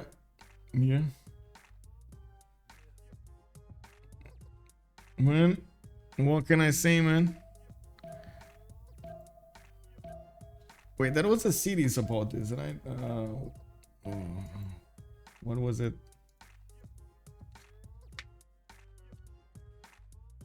Planet of the Apes, right? Wasn't that Planet of the Apes? Oh man, that movie, man, Planet of the Apes. That whole series was so amazing, especially like the new. I like the old series as well, the one made in the 70s, but this new one. Oh man. Quite good, quite good. A bit emotional at times, I gotta say. It does have a big emotional impact if you really love like animals and stuff like that. It's quite emotional, and obviously the hardships and so on. Pretty good, pretty good. Like the emotional impact, I mean. Yeah. Okay. So last map. This is gonna be the map. We will not actually have a new remap tokens available for them, and I'm pretty sure we're gonna need to talk about each of the spawns more in detail. We do need to see if they're gonna get, how to say, if they're gonna get good spawns, what kind of adjacency they're gonna have to their or neighbors they're gonna have, and so on. The proximity, and we do have a plus for campus for Muck in the north. It looks like he's gonna have 2, 3, 1 fish tiles that he's gonna need to improve here. 2, 3 deer tile to also work, and I gotta say he should really go for sailing and a builder first opening, so he can get the extra food benefits. I wouldn't actually mind to move over here on the 2 to 1 iron tile anyway. Usually for your capital city you don't need the fresh water that much, but I guess he would have not had this 1-1 open up for him with the fresh water on the west side. It does look like he's actually going to open up with scouts over here, and I gotta make a point over the extra food and production that you get from working 4 to 1 tiles is gonna give you faster population growth. With a faster population you actually add more production as well, because you get to work all of a lot more tiles during these settler phases, and you don't get that much time in between building the settlers and losing population. So you know, every time you build a settler you actually lose a population point. Having to work only 2 food tiles makes you grow in a certain part, and of course having to work 4 food tiles makes you grow much faster. So you don't get that much of a downside from pumping out settlers, making it much better to work those extra food points. Now there is a detriment to that. Extra amenities are gonna be a problem if you don't get some in your empire, and your empire starts to have negative bonifiers. That's going to be a problem. Anyway, he does have a decent amount of coast to go for to the northeast. I do see he has a continent split, so he can get an extra trade route capacity to the west side, where I do see he can actually settle a city for 4 amenities. Oh my god, this city is going to be a beast. We're going to need to see exactly where he's going to put it, but he can get a turtle, he can get an amber, he can get a marble, and he can get a fertile in the 3rd ring to the south over here. Quite nice, I gotta say, quite nice.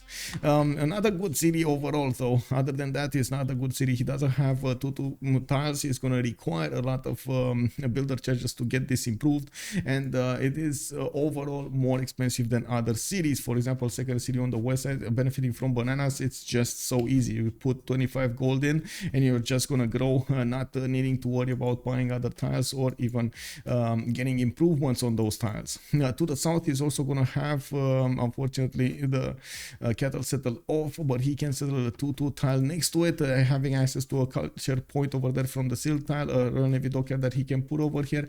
And we do need to see if the southern coast is going to give him access to another nation. Yes, but not the nation he wants to have access to. Indonesia is going to be to the south.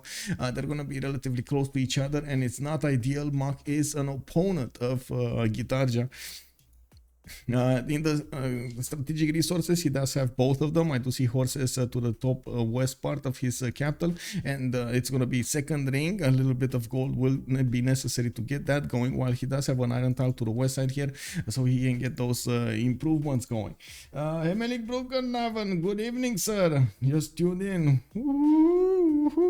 See, Indonesia is in the game indeed. Sosa. Hello there, sir. These Indonesian campuses and the fish go hard. Well, let's actually take a look here. Oh my god, man. Oh my god, you're right. This is insane for Indonesia. This is insane. I gotta say, this is a 6 and 8. This is a +8 campus.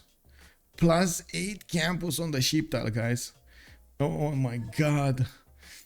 Yeah, so Indonesia does get half a point of adjacency from the water tiles around the districts. That is amazing. He has 4 tiles over there, so 2 extra points. He has 3 fish, each of them giving to his campus another 2 each, and that's amazing. That is insane. No. Majapahit. Man, did he... Well, he did settle in place, right? Or did he move? He moved, right? He moved on the west side. He wanted to be closer to the fish. Well, I gotta say, these are places for multiple cities. This one should actually be in a second city. He should get the capital with this one, the wheat tile. It's gonna be a +3 anyway. +4 actually, +4.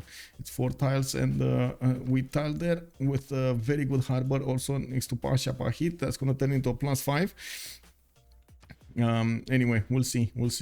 Otherwise, this district to the west side is gonna be kind of sad, only a +3. So yeah, anyway, let's actually take a look at his strategics. Has access to horses on the east side over here in the third ring, iron tile in the third ring as well to the southeast, a second settle next to the silk tile to the south, which actually is gonna require quite a bit of movement there. 1 2 3 4 5 6 and 7th to actually settle. Not ideal, but you can get that going. Unfortunately, he's not gonna get districts next to the city center, and he's gonna need to work that somehow else. In the city of Majapahit, I'm pretty sure we're gonna see God of the Sea being picked up, and he's gonna try to get all of those fishes going. And you do see immediately going for builder, immediately not going scout, immediately going for builder here. London is actually trying to get that builder as well. I guess they didn't have money to put into his scouts from the beginning, or they didn't want to invest into him. I think it was a very good investment for 60 gold and him having the ability to get that builder going.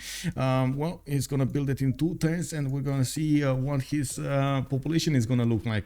The moment they are tied in population screen, it's gonna change dramatically when we're gonna see these fish improved. I gotta say, on one side, Majapahit does benefit from coastal bonus, while London does benefit from river bonus to his housing. It's a good thing that Indonesia does have access to so many fish tiles, so he can get the extra housing from them. Oh, actually, look at that. It's so nice of... Oh my god, he got a free builder.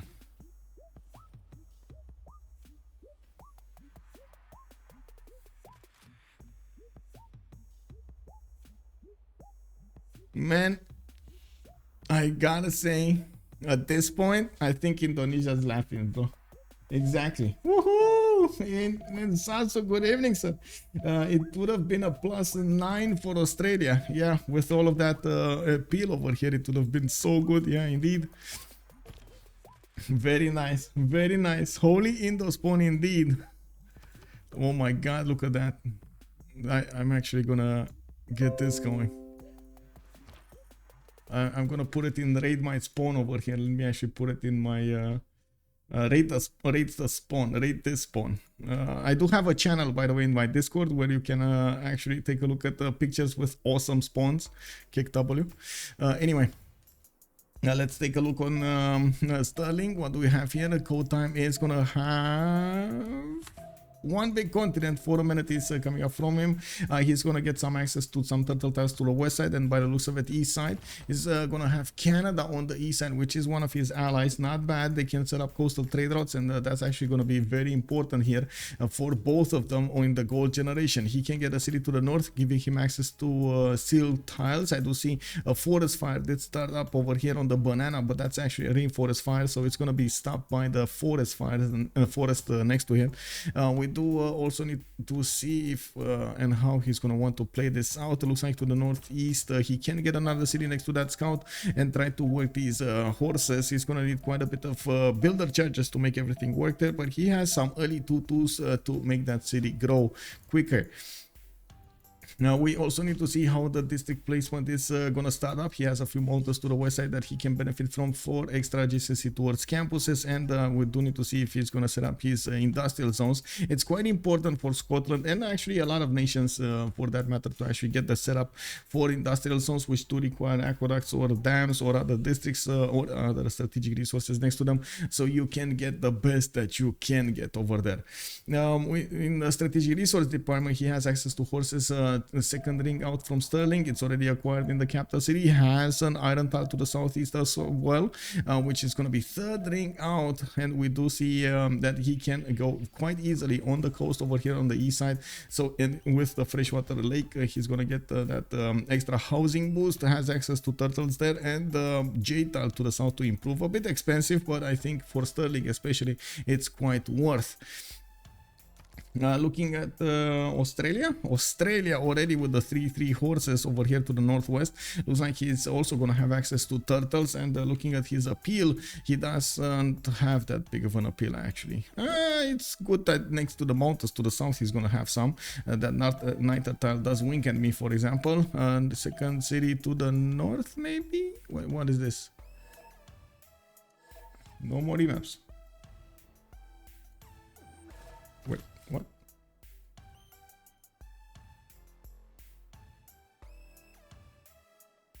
That's not a technical. Or that's not a technical. 7th.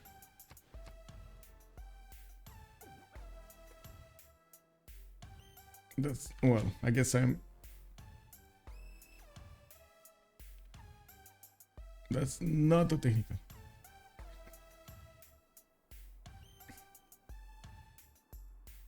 It's only 3 cities.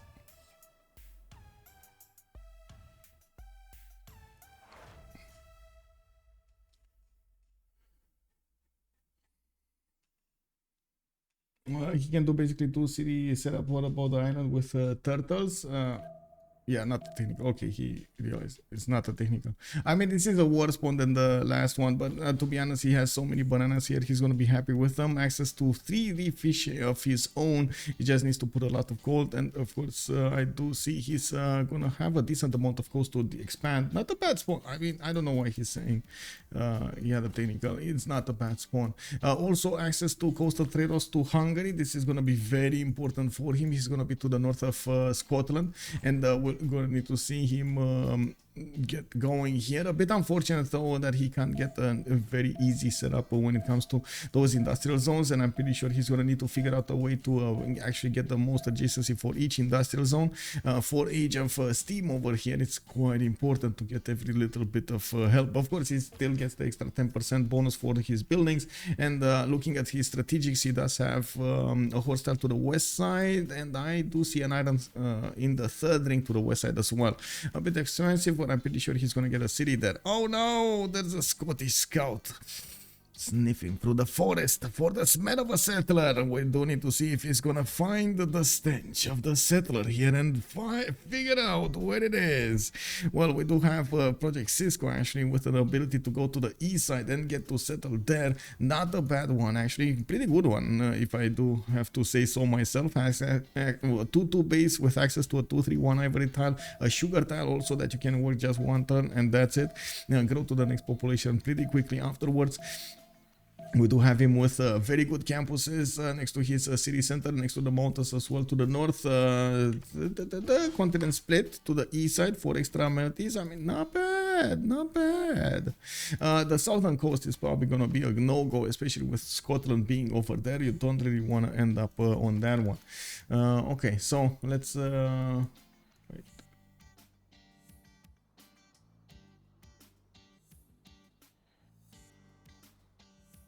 Anyway, we do have to talk about Ottawa here, coming up with a settler to the southeast. He's also gonna have some reef fish. Man, what is this map? Everybody has reef fish on this map. Why can't I get these settlers when I play? Like, how is this possible? Unbelievable, man. He has so much food over here. He's also starting up on his deer tiles, and yeah, it's reef fish for everybody, man. I don't know what this map started up. What can I say? This is godlike spawns. Well, we do have Ottawa coming up with those settlers. Okay, he's gonna go to the north and the south as well, next to the mountains. Now he's gonna need to improve a lot of these tiles here, but I'm pretty sure he's ready for it. He does need to get sailing, and by the looks of it, he's going mining first, not sailing. He wants the J tile improved. It's pretty good actually to get mines very early on with Canada, but I gotta say he would really need the extra food also. Anyway. Now we do need to see if he's gonna also go after mining for archery, so he can actually get the ability to get that Temple of Artemis, so nobody else gets it.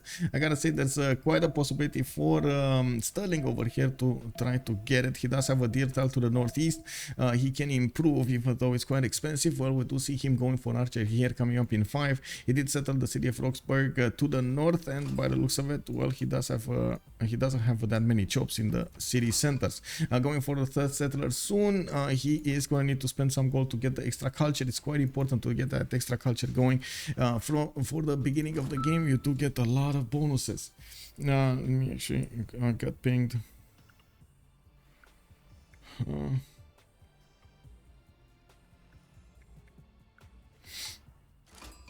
thank you.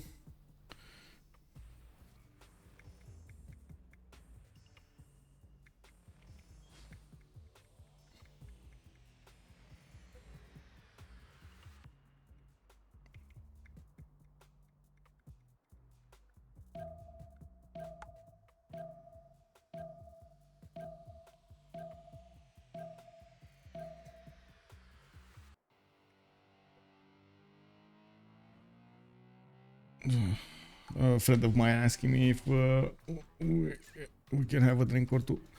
Anyway, he's coming from another city and he wanted to meet. Okay, so let's take a look at Canada's strategies. We do have Holy Side coming up for Victoria. He's gonna go for the Faith game, not bad, and we do need to see how he's gonna end up with. It's not that usual to see Canada go for Faith, but it's not that unusual either. We usually do see it with Jesuit education picked up, and of course we do need to see how easy Sativa is gonna get these coastal trade routes with CodeTime. I do see they're not prioritizing this at the moment. CodeTime actually is gonna get another settler somewhere to the northeast, or even I really hope he's not gonna go northwest, but anyway, that could be a possibility. Putting a city over here would have been just much more easier for him to get access to amenities and improve them really quickly.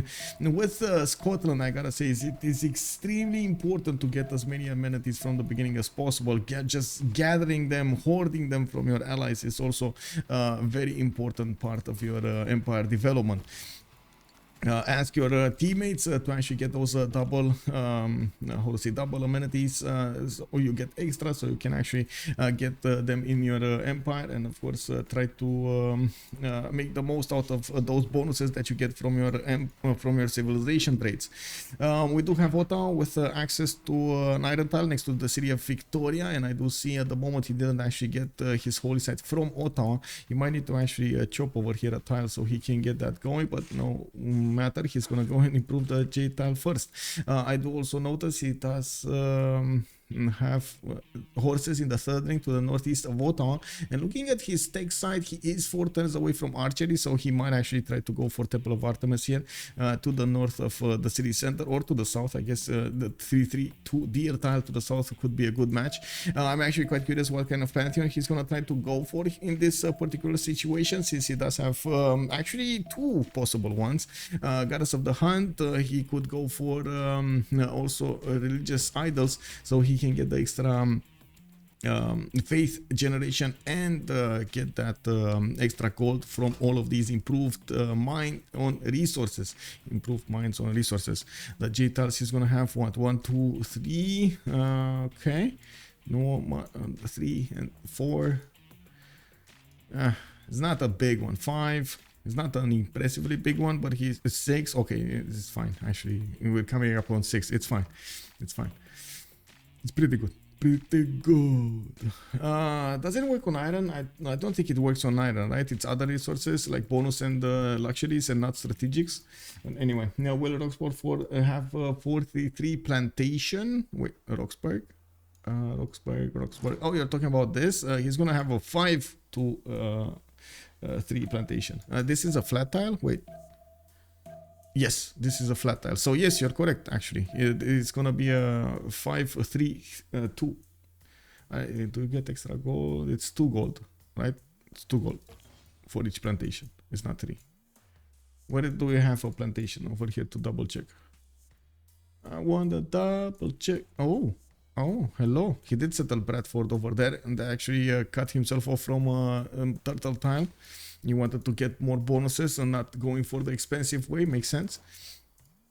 Plantation Pantheon for Scotland. Yeah, we might see it. Tobacco, silk, bananas, a lot of plantations, incense here coming up for him. We do have him actually going for the eastern settle, and by the looks of it, he's gonna get a builder next time from Sterling. He did put down a early, what is that, a campus? I think it's a campus. Yeah, it is a +1 campus. Do we have Hypatia first or something? Yes, we do, but Australia is probably gonna snatch it. Looking forward, let's actually take a look at Hungary. He does have his city on the coast over here with a +4 harbor. I do see he's gonna have another city to the northwest with access to sugar tiles and more bananas to the west side. He is on a continent split, and that will give him access to more amenities. Has Mount Roraima to the north, and I do believe he's gonna figure it out quite quickly. Now we do have a Buddha with only 2 tiles from that Pearl of the Danube bonus to the northeast, access to bananas for that extra food, and I do see him going for builders here. No amenities though. Doesn't have a lot of amenities in the early cities. He could go for a city on the east side for the stone tile, for example, settle and get the marble next to it improved, access to a 3-to-1 fertile also to the northwest, and by the looks of it, a +3 campus over there. Not bad, between the mountains and the reef tile, +3 campus. Pretty good campus spots over here between the mountains also. North on that banana tile, that's a +4. We do have another +4 here, another +4 over here. It's probably gonna take out the rainforest though, and we do need to see how he's gonna try to plan out his government plaza placement so he gets the best benefits for the districts. It actually matters quite a bit when you're getting that government plaza placement, so you get the best placement ever, best adjacency ever. Buddha has access to an iron tile in the east side. I'm not that convinced about his horses. I don't think he actually settled on horses, so his horse tile is going to be 4 tiles out to the northeast. Does need to get another city for it. Has no horses in Sejet or Pest either, so well, that's one lack of strategics coming up here for Guardian of the Nachos. Oh my god, makes me think of nachos. Early city-state kill though. He does have Vilnius to the southwest that he could get, and it looks like Canada is scouting it out. That's gonna be on the Canada's continent, but I'm pretty sure Canada is gonna be very late to get any kind of war units to try to smash through Vilnius defenses. Well, Hungary, since it is on the coast, will probably need to get sailing anyway, so getting 2 galleys, 3 galleys to smash into the bonuses of Vilnius should actually be a priority. An extra city is an extra city, man. Hungary plantation looks nice also. Yeah, a lot of plantations. I gotta say, a lot of them will need to be chopped though. So this one is gonna need to be chopped. This one is gonna need to be chopped. This one, I guess this one is fine. These ones to the west side are fine, and this one will probably be chopped. He needs to get somehow his adjacency towards industrial zones at some point, so I guess this is going to be the placement for them, where he can actually put aqueducts next to these city centers, and of course we'll see how this develops. Moving forward, we do need to see Gorgo. Gorgo is going to be next to England, and again, he's going to have the opportunity to actually go against his opponent from an earlier stage in the game. Actually, quite nice for England. We do have him with a Pantheon also. He did choose religious settlements, and he's going to start building up hanging gardens from the beginning. Looks like we do have Magnus establishing in Sparta, and he does have an extra point of culture for that city center. I do notice Athens is starting up on his fourth settler now. He's gonna get it. He's gonna get another city before the next era, which is pretty good. We got 9 more turns until the next era, so there's still time. Actually, second settle over here to the southwest does look good for an extra amber tile with some truffles, horses, and marble tiles over there to improve. That's a lot of culture that he could benefit from, and of course, access to mountains that he could get campuses for. A lot of land can be expanded into the southwest, which is going to give him a lot of cities to settle. Doesn't actually need to be worried that much into expanding towards England, which I'm pretty sure he's going to try to at some point. We just need to see him first develop his earlier cities and then go for his expansion phases. Now we also see him putting some pressure on England, which I guess England did stop. England did go for Goddess of Tides here, and unfortunately he's not going to have extremely good Royal Navy dockyard. Well, a +3 in the capital with a +1 over here. I don't know why he really wanted to do this.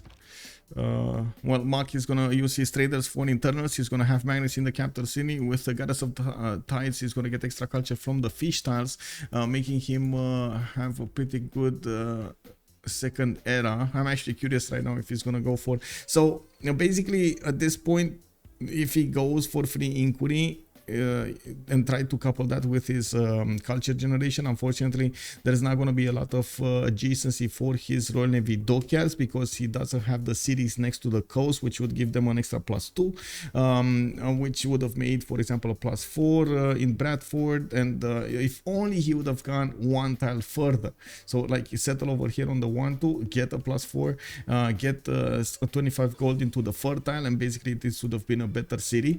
Manchester would have gotten to settle here instead of having a +1 Royal Navy dockyard. He would have had a +3 Royal Navy dockyard. When you plug in the naval tradition card and so on later on in the game, you turn those into a lot of bonuses. This is important also for the shipyard's ability to get the production. The shipyard's ability of production is directly linked to the adjacency of the harbor. If you do have higher adjacency, you get more production points. Less adjacency, less production points. It's very, very important to have high adjacency harbors. Of course, yes, you know, there are niche scenarios in which you do prefer to get boats out over adjacency. You want to get faster gold, you want to get those trade routes faster and so on, and get that going, which I do understand. But most, like in all other scenarios, like 80% of the time, you want the higher adjacency in your harbors. Now, also access to free inquiry golden age would be a good thing, especially in the second era. If you do have a lot of high adjacency campus, Royal Navy dockyards, you do have access to a much powerful free inquiry income. So let's actually count this up as an example. Bradford 2, 1, and 3. So that's 6 total sites in his early 3 cities, while he would have had, how much was it? 4, 3, 7. Immediately you see, like, from 2 cities you get more, and 3, so 10. It's 6 versus 10. 6 versus 10 science. So 4 points extra if he would have done his cities a little bit differently. But I gotta say, he would have needed to spend 50 gold. So that's, you spend 50 gold, but you get 4 extra science per turn, or 4 extra gold per turn between them. Also doesn't look like either England can get many coastal cities too close to his opponents. Well, yeah, this is probably the most west side he's gonna go, and to the east side over here he does have Australia. That's gonna be his ally. They're gonna coastally trade over here, no problems. He has a second settle to, actually more cities to settle to the northeast, no problems at all. Actually, on the stone tile or across that river, he does have some inner cities also to go and settle next to the mountains. So I would and some islands like this island over here can definitely keep a few cities, no problem. At least like what, 2 cities, 2 powerful ones. It's pretty good. Not bad, not bad. Okay, so I think we went through all of the civilizations here. The only thing that we need to talk about is Greece having strategic resources. We do have Nirental third ring out from Sparta, and I do see again lack of horses. No horses? Man, why? Oh, never mind, never mind. They're here in the third ring of Sparta to the southwest. Okay, so let's bounce around the map and see what kind of pantheons did they get to actually see their bonuses. God of the Sea. Oh my god, man. Oh my god. Already 5 pop city. 5 pop city. And he's growing. Look at the difference, by the way. London, 5 population. He just pumped out an extra settler. So he dropped one down. And now we do see him plugging in Magnus. He has access to those 4-2-1-1 tiles.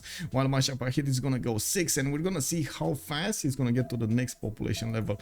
Already working. Let's see. Mashapahit is on 19 production. And London is 16 production. So 3 production difference on the same population level. While Mashapahit is going to get an advantage from actually getting bigger.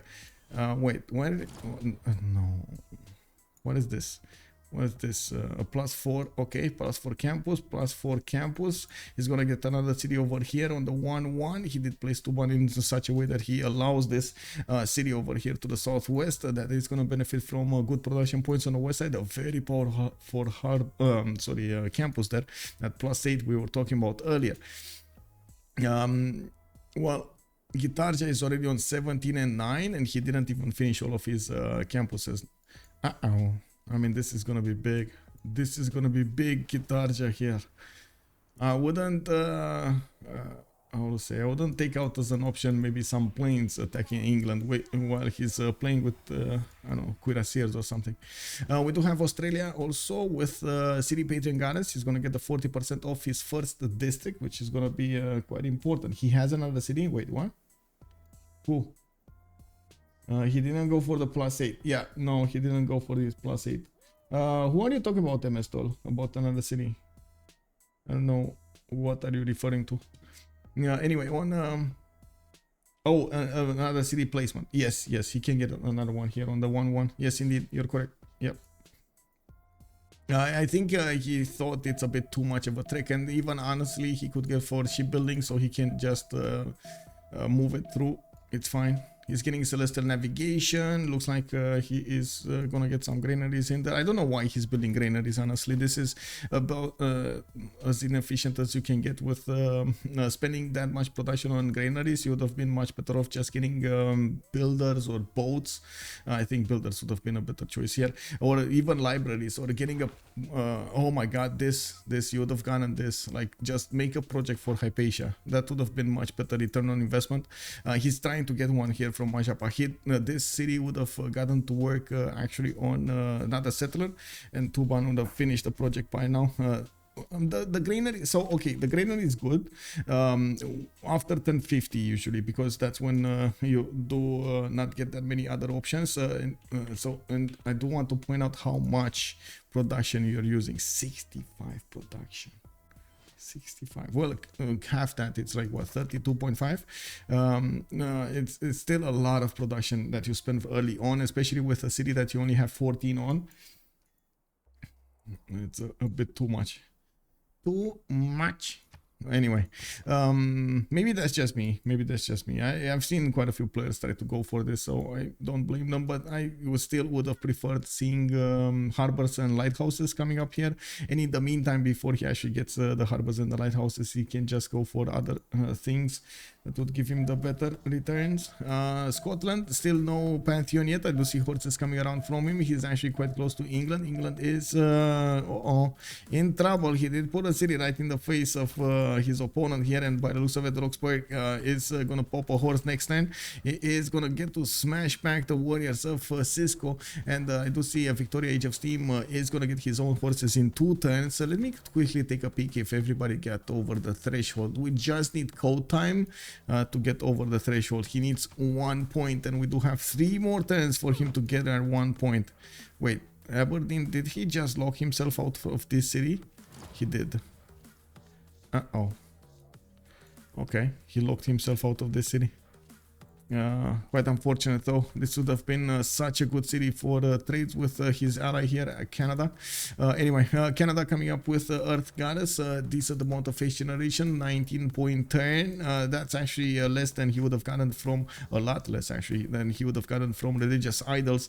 Remember, religious idols that give you 3 points for each of these improved mines. If he has 6 that he can improve, I mean, that's 18, right? And he's gonna get the gold alongside those yields. Religious idols just much better in this situation. Good that he did build the Temple of Artemis to the south of Ottawa, and we do have another wave of settlers coming up. This is his second expansion phase coming up soon.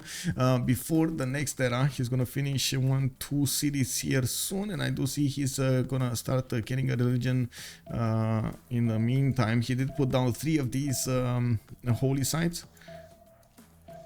Really nice UI for Indonesia as well now. Unique improvement. Oh yeah, the Kampung. Oh yeah. What is that guitar just spawned, by the way? Yeah, I know, right? Oh, yeah, man. Did you see it on Discord? Oh my god, man. That is insane. That is insane, bro. You gotta rate this spawn, bro. Insane. Anyway, let's see. Mukmuk. Wait, no. Religious settlements here. Mark did go for Goddess of Tides. Age of Steam did go for God of the Forge. He's actually very worried about what's going to happen against him. CodeTime is sending horses like there's no tomorrow. Not usual actually for some Scottish gameplays, especially since with Scotland you do want to get as how to say, as peaceful as possible, so you can work those amenities and have the extra bonuses from your happiness. But of course you can do whatever you want in Civilization. That's, you know, that's the game. You have a diverse option to go for so many things. Not bad. Also, I guess Project Cisco really needs to get horses. Wait, horseback riding in 110, military tradition in 110, has builders going for the chops here. Okay, he's gonna be fine. He's gonna chop the horses. It's gonna take a decent amount of time for Scotland to get the units there. I see Gallids also coming up from Leeds. We do not have them with the ability to fight each other. I don't think that, yeah, they're not on the same coast. It's on, this is gonna be a non-naval game from what I can see. Indonesia here is gonna be going against England, but not on coast, on land. We do have Hungary quite close to his Age of Steam on the coast. Again, we'll trade coastally here. Nalanda is off the coast, he can't take that. Vilnius though, Vilnius, very important, Vilnius. Got some festivals coming up for Hungary. He did choose to improve those tiles, and he's gonna try to work around the mountains here. A bit unfortunate. That's gonna actually take away a lot of very good campuses for the extra culture points he's gonna make. Did go for a Gavron Plaza here as growing to next population level, but he is getting a decent boost when it comes to the culture. He is on 12 culture a turn at the moment, and I guess he didn't finish all of his monuments. I see a monument. I don't see a monument here in Pest. You can actually see it, by the way. If I turn off this, you can see the spiky thing over here, the monument. Here there's no monument. He never built it. In the capital there's a monument. Well, in the eastern city at the moment you don't get to see it. Anyway, top actually 24 science and 10 culture, pretty good from him. We do have the next wave of settlers coming up from Ganksta to the southwest. Looks like 1, 2 already out, with a third and a fourth coming up soon from Sparta and Athens. It's going to be extremely quickly on a lot of cities here compared to Muk, that is going to take quite a bit more time to get there. I do see he finally started to put some coastal settlers for better harbors, a +3 coming up over here from Newcastle upon Tyne. Well, that's even with the extra settle, he still would have had more adjacency for his harbors when you're talking about the other placement I was talking about. I do have to point something else out. These numbers change dramatically when you, of course, add the doubles. So he would have gotten 20 versus 12. So just read me out. You know, you put a double card on, that means double yields. He would have had 10 if he would have had the placement I was saying about, and he had 6 in this kind of placement. So 6 doubles is 12, 10 double is 20. 8 difference when it comes to that. That's a lot. That is a lot. When you're starting to use the cards to increase your adjacency, that's also 20 production that you get later on in the game for your cities. Anyway, let's actually take a look over here. No, Canada, we did see it, putting down a theater square. Actually, that's gonna be a bit of a problem here. First of all, for his gold generation, he's on 11 gold a turn here. We do have Mark on 28, and Tob is only on 6. Wait, Tob never actually went harbors. He's gonna need his next population level. Okay, he did go harbors. It's just a little bit of time to get them. He's building out some horses to take care of the Project Cisco scout, which is bothering him. And I do see Hypatia did get recruited by Tob. I guess Indonesia was a bit late on that because he wanted to get the project from Mashapahit, and he built a granary. Yeah, you know, granary strikes again. Now we do have 3 settlers coming out from his cities. Of course, the second expansion phase soon started up. We do see Unite for Science is coming up with a few improvements here on the J tiles, 1, 2 of them, and I do see Ambers already improved. I don't see turtles. Why doesn't he have turtles? Oh, no turtles. Anyway, we did go into the next era, and now we do start to see the players benefiting from a few bonuses in that aspect of the game. We do have Matthias Corvinus coming up with a pen brush and voice gold rich, 10 science and 20 culture, 26 gold with 42 production.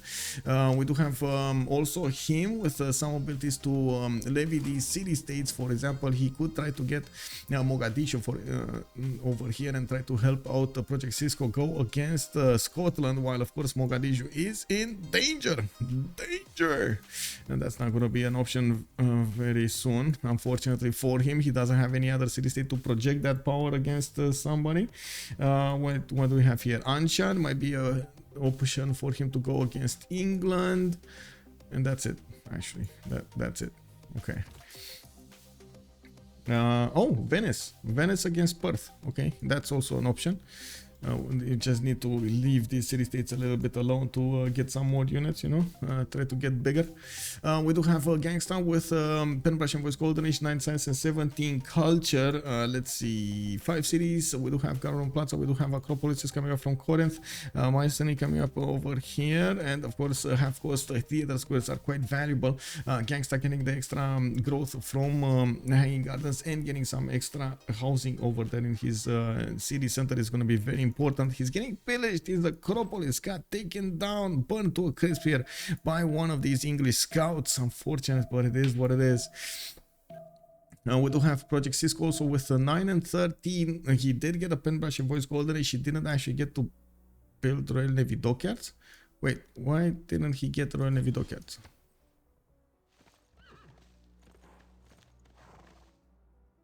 Because he did go horses? But no, that must not be right. There's something not right here. There's something wrong here. What is going on?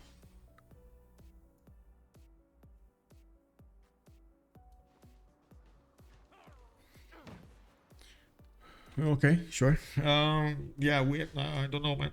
I don't know, but it's he's losing a lot of tempo not building those. He really needs Royal Navy dockyards. Really needs. Like, this is a must on England. It's a must-have. Not only for the housing, but also for the extra gold or the trade routes capacities and so on. Like, it's a must. It's a must-have.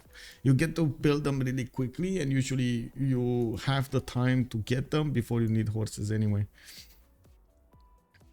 Anyway, Mogadishu is actually going to start up on a spearman. In 3 turns he's going to get it, and it looks like Scottish horses will start banging a little bit here. There are some English horses coming around, and which might snipe one of these units. Not bad. Okay. We'll see. You died for science, going for a pen brushing voice golden age. We do have Gitarja over here coming up with a shipbuilding in 1, and yeah, he is going to get that across the seas. Oh no, he's actually moving it from Tuban.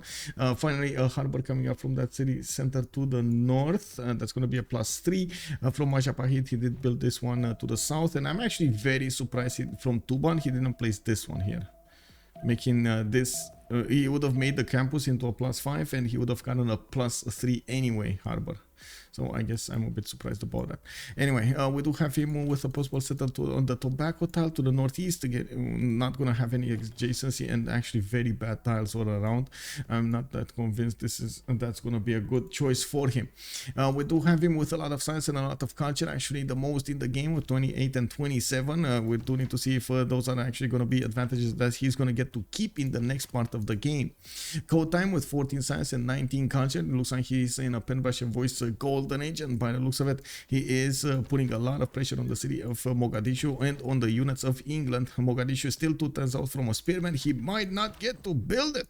We do have so much damage coming around from these horses. The city state is not being put under siege yet, and he doesn't have movement on these other horses to actually wrap around and deny the ability of the city state to get some hills popping off.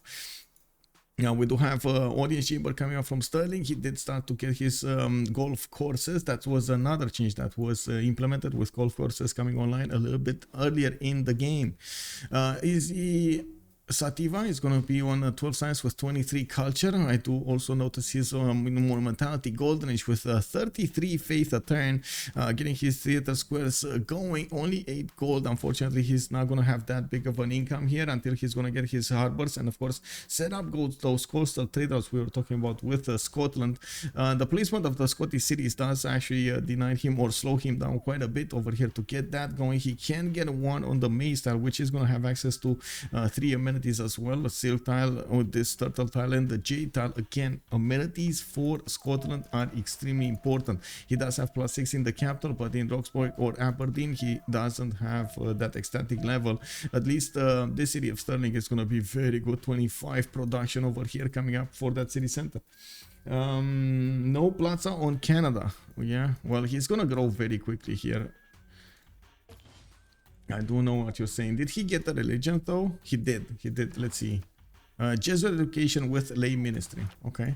And I do see England is fighting off the units of Scotland, not letting them smash through the Mogadishian defenses, even though this Scottish horse is just gonna get to pillage the farm, get some med packs going, and of course smash against Mogadishu again. It looks like he's gonna get it. He gonna get that city. He gonna get the food on the table for his boys. He gonna get the houses. He gonna get everything, man. Anyway, we do have Mukmuk 14 science with 32 culture in a pen passion voice golden age. Mukmuk over here did get his 4th and 5th settlers going, and then starting up with his Royal Navy dockyards, putting another +2 over there next to the city of Plymouth. He does have campuses coming around from Manchester. That's going to be a +4 next to the mountains. Pretty good science acquirement here from him. A lot of culture adjacency also because, or I should say culture acquirement, because all of these dockyards. This is +4 Navy dockyard. Is he using the card already? No. Kick. Wait. What? I'm confused right now.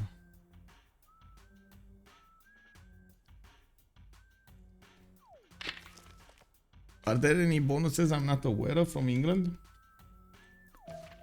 Or did I click on the wrong England? Why is this a +4?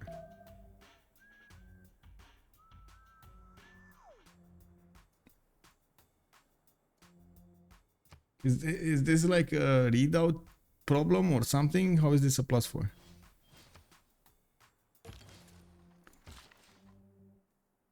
There aren't 4 resources next to it, so it is not next to the city center. How is that a +4?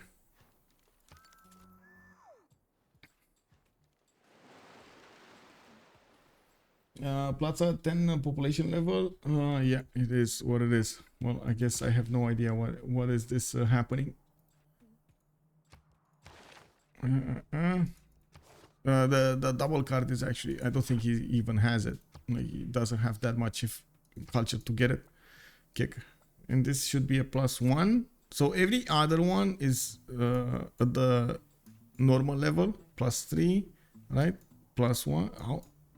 What is happening here? Anyway, I guess it is one. It does. It shouldn't include the no. It does just the adjacency. You should only see the adjacency, not the gold. And the lighthouse doesn't give you gold. It gives you. Let me see. It gives you the extra trade out capacity. You see, it doesn't give you gold. It gives you housing, extra harbor, extra food on the coastal tiles and house. No, was there a +2 on different continent for her? No. That's he only gets trade out capacity on settling on another continent and a free unit, a free melee unit. Royal Navy dockyards. Let me see. Not this. Sorry. Royal. Hey, clicked on the same thing again.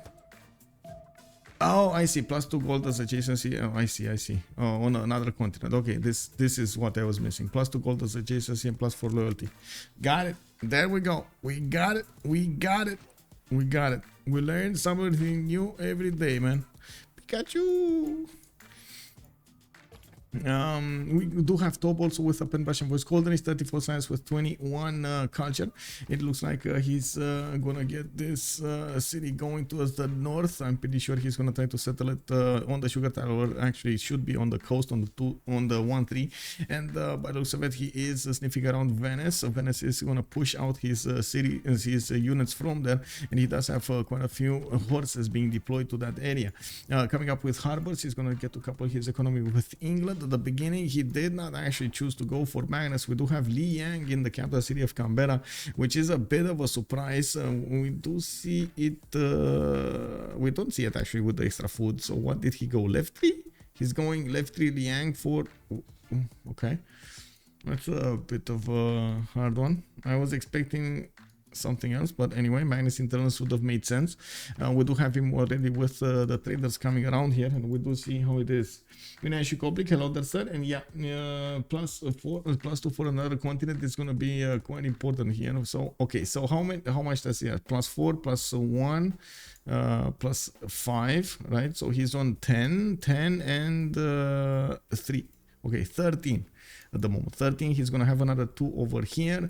That's 15, and at the moment that's about it. 15 extra possible signs, or of course 30 with the double card. Not bad. Oh, we got a Hungarian levy over here on the city of Anshan. 2 swordsmen did get promoted, and we do have some archers also in the good mix. We do have extra movement for them, and they are gonna go for the eastern one. Manchester is coming up with horses. We do need to see if Guardian of the Nachos is gonna prefer to go against Bradford. It would be quite nice if Greece is actually gonna put a bit of effort to get some army going. He is getting stopped over here by Muscat in the north, which of course you do see he is farming it for culture. I do have to point out Scotland is getting quite big over here for the notice, and I don't see harbors. Is Cisco triggered or something? Is he tired? I'm not sure what's going on here. Iron working coming up in 1. I mean, don't get me wrong, it's good that he's going for these classical unit technologies. I think he should have gathered them after Celestial Navigation. He would have had time. Scotland is not that fast on getting horses. Anyway, now we do need to see what's going to happen here. It looks like he's going to have a very hard time with Scotland to the south of him. It is what it is. We got harbors coming up from Canadian cities, going for audience chamber from Ottawa. He did place down his government plaza there, not bad. And I do see he's going for Oracle from Victoria, where he is plugging in Pingala in that city center.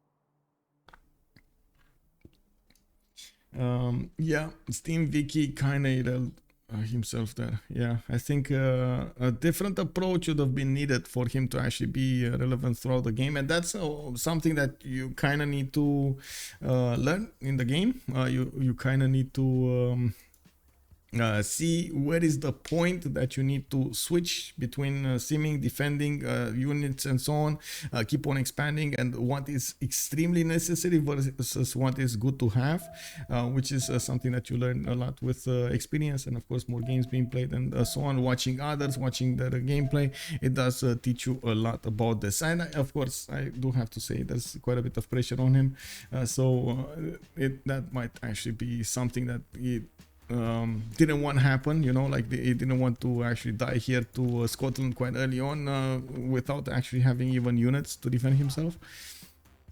He's going for some more campuses, and by the looks of it, he's gonna get more science from those. We do have him with a +4 campus in the city of Leeds, another one coming up over here on the +3, and of course we still do need to see those harbors coming around.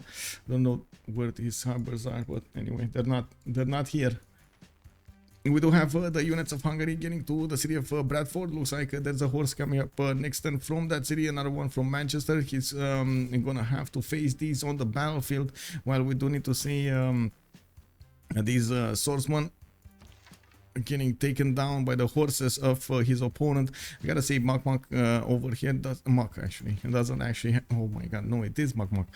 He doesn't actually have a lot of strength on these horses, nor does he have access to a general. A bit unfortunate, but it is what it is. Let's actually take a look at the general screen here. Okay, only Scotland is making general points. Oh no, Scotland getting quite dangerous. I gotta say CodeTime, 19 science, 27 culture. Uh-oh.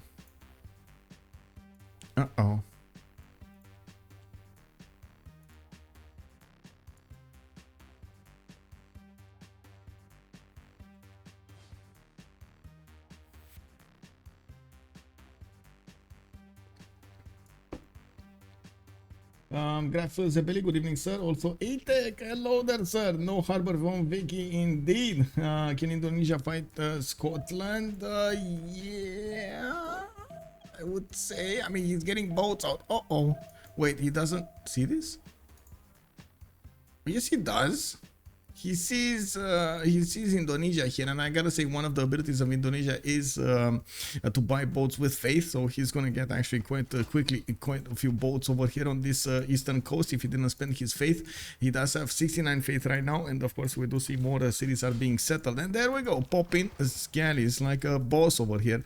He's just gonna need to get a decent amount of those boats to actually be able to guarantee the kill on Dundee. We also have him getting a scout out to the east side here. By the looks of it, he's not going to have an easy connection to the east. Mataram is putting a +3 harbor, and we do have Jambi getting a harbor as well. There's quite a bit of an advantage here coming up from You Died for Science. 30 science for 32 culture, 29 gold 10. While I gotta say also, Hungary is getting quite high in the gold per 10, 42 gold per 10. We do have also Hungary making 6 great merchant points. Scotland is on 2.3, and they're the only ones making these points. Hungary did manage to get Zankian for an extra trade route capacity, while Australia did pick up earlier Hypatia. Indo going for the CS kill. Wait, what? Indo going for the... Wait, he's going Cinguetti? You think he's going Cinguetti first and then Dundee? Wait, sure. I don't know why we don't see... I mean, I guess I do know. He never actually built a boat. And we do have Cisco starting to get the vision on this coast over here. And they do see Vilnius. Come on, man. Get a 2 boats out. Kill that city. Take it for yourself, man. You know? Anyway, he's gonna get another city over here. I'm pretty sure it's gonna be on the other side of the sugar tile, so he gets the opportunity to improve that tile with the plantation pantheon he is benefiting from. We do have more settlers coming up from him, and a lot of traders have already been finished. He did get quite a few of those traders. Now, a D levy on Anshan. He just lost the levy on that city center. Muscat is also going to be taken down. Scotland does have it, and it looks like Ganksta is going in for the kill here with 3 horses. Well, I guess Anshan, Muscat does have some teeth on him. The archers are dealing so much damage against these horses. I think 3 horses might not be enough. Is that undiscovered Roraima north of Hungary? No, he knows. He knows. Oh wait, does he? I know there was a scout on the maze, but I think he knows. I hope he knows. Let me actually take a look. No, he knows. He knows. He's sending a settler there. I'm not sure if it's actually going to settle on Mount Roraima, but I guess at this point in the game, it's kind of fun anyway. We do have him actually getting a campus here. It's a +3. We do have more horses coming around, and I'm pretty sure Cardiff would be a good city for him. I do notice he's going somewhere west side here. I don't know where. Where is he going? Is he gonna get closer to his ally? Hey, Royal Navy Dockyards coming around here from Leeds and Birmingham. Come on, man. You gotta do this. 23 science with 19 culture. Mogadishu did get taken down. CodeTime did manage to win the war against that city center. In-camera training projects coming out from Bristol. And of course, we do need to see how many projects he's gonna need. 2 projects at least. He needs to plug in the card for extra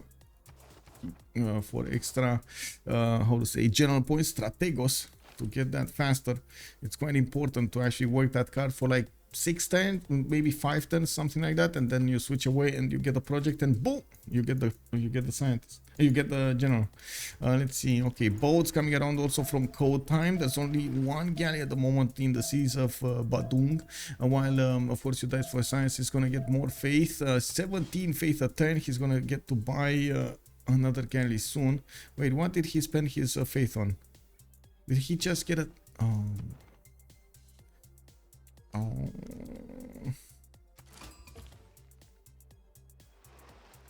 well, he got his faith on something. It's gonna be harder now to actually take that city. Unfortunately, surprise factor is not something that he can benefit from. And of course, there is a horse coming around. He's gonna go into the city center of Dundee to increase the defense strength of that city a bit too high.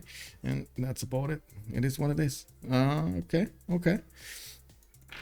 Well, we do have Mukmuk with 332 military. He did get a lot of free boats in the northern side, and of course we do see him starting up on his bonuses to get to the next era level in Newcastle upon Tyne. He's going to benefit from a Temenanki for extra production points and science points in all of these floodable terrain tiles.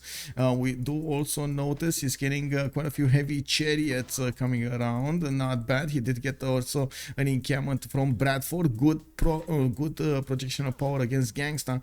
Ganksta needs to be careful at this point. He never actually built a strong army, and this might actually come to hurt him. We do see him trying to get a city to the south so he can set up coastal traders with Indonesia, which is going to be important for both of them when it comes to the gold generation. Now, it doesn't look like Indonesia has to fear anything from England from the north, especially on the land. The majority of the army of England is being deployed towards the west side, towards Greece, and of course we do need to see if Greece with 15 science is going to manage to keep up. I gotta say, this is challenging actually sometimes with Greece to try to keep a balancing approach between building a lot of acropolises and your science income. You have sometimes to try to switch the first district that you get to build, or where you place your city, so you can get campuses, very good campuses alongside those acropolises, so you don't get into this situation like very low science numbers, very high culture numbers. Yes, culture is important, but science also, and you gotta keep a balance between those. We do have for example on the other side Mukmuk on 48 science, while Ganksta is only on 15. It's gonna be very hard for Ganksta to actually get to a scientific level, a technology level, to actually defend against his opponent. He's 3 turns from apprenticeship, and it will take him quite a bit of time to actually get to the next district slots for his campuses. He does need an economy as well, so I do see he's trying to get Corinth over here, okay, with commercial.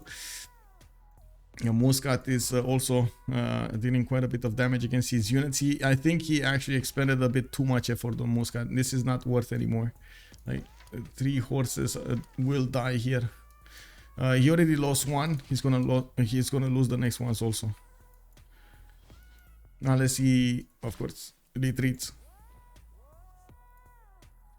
Pingala is going to establish in Athens. At least he's going to get this 4 pop city to give him some bonuses towards campuses, science. So 4 science from that, and of course the extra 10% that you get from Pingala.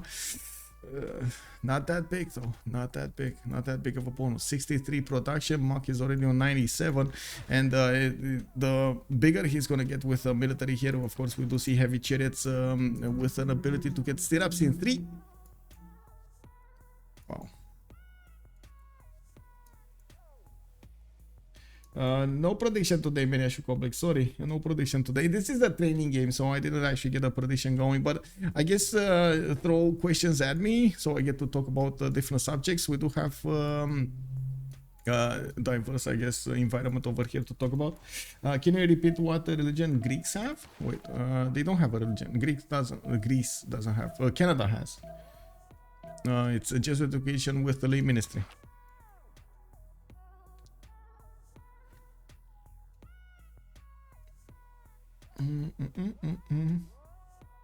Also, Pingala instead of Liango in Australia, and it would be a huge science. Yeah, Meneshu Goplik is correct. I'm very surprised about Liang opening here. I guess he really wanted the city parks for the extra amenities. This has been proven time and time again. It is not worth because of the timing it takes you, and every other bonus does give you so much more. Like almost every other governor used at the beginning stage, like Pingala, like Moksha, like even Magnus. Anyway, I mean, he made his choice, and he's still with good numbers, don't get me wrong. He's 40 and 31. If you would just optimized a little bit differently. We do have to take a look over here. Guardian of the Nachos still going for that northeastern settle on Mount Roraima. We do have Pex coming up here with extra markets. He's getting his economy for his teammates. Unfortunately, he's not having the science numbers here on only 17 science. We do have Guitarja just chugging along here and getting more boats in the seas of Scotland. I do see Scotland CodeTime is going to get walls against them, and of course that's not going to stop the upcoming jongs that are going to come out. You died for science is getting butters in 3, feudalism in 1. Okay, not bad. And we do see that he's getting some boats on the western side. There's nobody to go against on the western side, and of course we do need to see Ganksta getting the cities over here to the south. I'm actually quite surprised he didn't get this one on the 2-food tile. Well, it is what it is. Wait, does he not see the writing on the wall? Okay, we can get a prediction up. Guys. / prediction. Let's see. Start prediction. Will Ganksta be ready against England? Yes. No. Okay, let's put it for 2 minutes, guys. Let's see. Start prediction. Let's go. We got general, we got heavy chariots, we got horses, and that ability from Muk to go for stirrups. While on the other side, Ganksta going for apprenticeship. Divine Right coming up in 3 turns. He's recruiting writers, and he's trying to tell his people about the awesomeness of books. Now we're gonna need to see if that's actually gonna save his empire. Indonesia need to go not top 3 but powder through the middle 3. Yeah, he does need gunpowder, but he's you know what he wants, right? He wants to go for cartography. He wants to upgrade some of these galleys into caravels and smash into Dundee's defenses with the extra strength of those units. Not bad approach. If you do have enough of them, they're still gonna take down the defense of Scotland. It kind of matters quite a bit for what kind of defensive unit is in Scotland, like what's his highest tech melee unit, melee strength unit, I guess. Okay, we do have finally an economy coming up from Project Cisco. He is on 12 gold 10, building up Warlord's Throne, still on 3 cities. Unfortunately, he didn't get that many. He's gonna get a connection city to the east side, and he is gonna start trading directly to the capital city of Buda soon afterwards. We don't have him with a lot of cities, and I'm pretty sure he could have tried to settle an inner city over here to the northwest.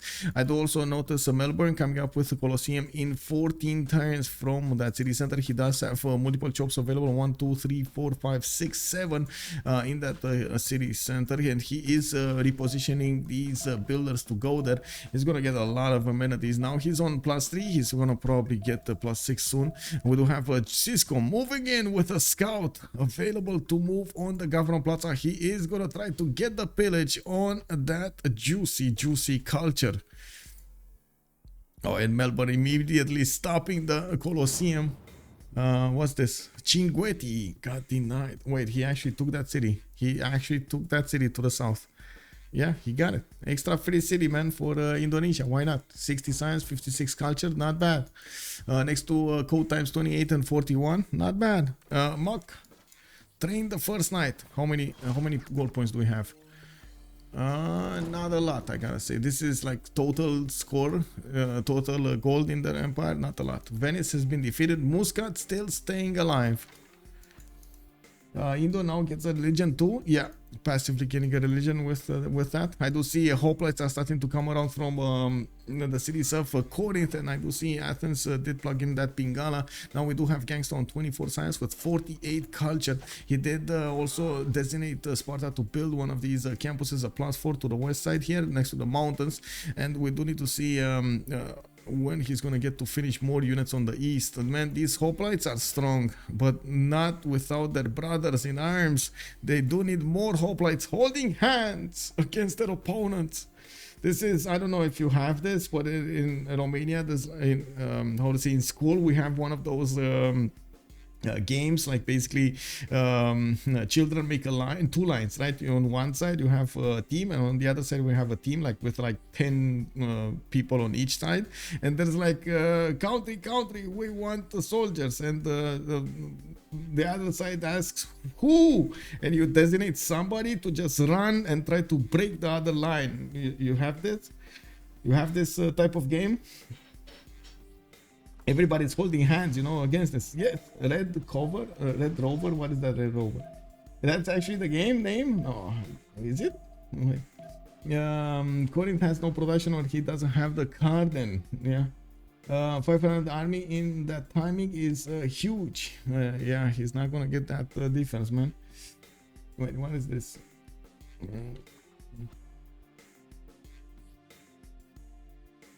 Oh yeah, exactly. Right, require Templar. Oh, this is exactly it. You hold hands and you're like, yeah, let's go.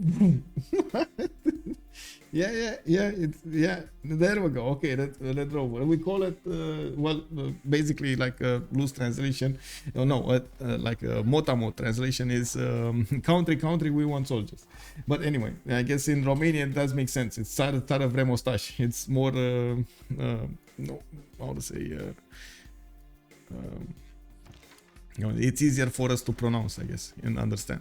Anyway, we do have horses coming around here from Sparta. We do have more cities also being settled towards the north. Ganksta 200 military military points. We do have Mukmuk 676, and he does have a lot of knights coming around against his opponent. Gangsta's hoplites are gonna get 2-shot here.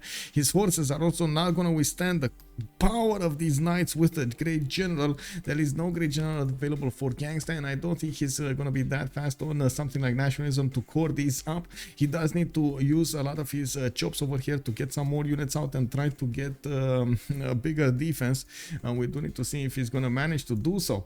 On England, we do have him getting in camel training projects, and I do see he is working the card. He's +3 right now. Oh, he did manage to get the general. Okay, never mind. He did get Hannibal Barca. Why is he getting another one? Who is he denying a general? I don't know why he's getting another one. Anyway, we do have the boats of Indonesia that are gonna get the upgrades in 4 turns. Cartography coming up in 4. Mercenaries coming up in 1. He's gonna need to go immediately afterwards for military engineering, so he can get the niter. He needs this technology over here, and I think this is the biggest thing that we can watch right now. Mukmuk going against Ganksta. What did you guys vote, by the way? Will Ganksta be ready against England? No. 78% said no. Well, we did have 22, like 4 voters that said yes, they actually believe Ganksta in the how to say, in the skill of Ganksta to actually get an army quicker. And of course there is a possibility for him to try to get some defense over here. His hoplites are quite strong next to each other. They do get an extra plus 10 points defending against knights, and that's what he needs to build. A lot of hoplites. That's all he needs to build. A lot of hoplites. I'm working my way up in 2 turns. He did get Gogi and Chivalry in, working on oligarchy, and of course, oh, he went for the Republican legacy. Oh, he got greedy, man. He really got greedy over here. That's a bit of a problem. Republican legacy card, I guess that sneaked up on him, and yeah, unfortunately sometimes that happens. You have to shout Red Rover, and Michael, send Michael over. Oh, I see how you play it. Red Rover, send my. Oh, and so it does make how to say? They made it to rhyme with over. I see. Okay, makes sense.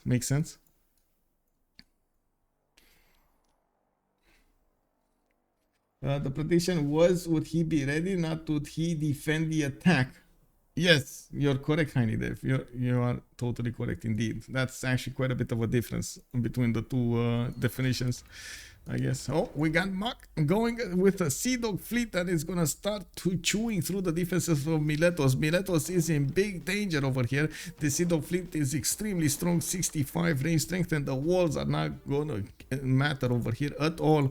Muk just needs to get a horse next to that city center to walk in, and his city is gonna be his. It's gonna be available.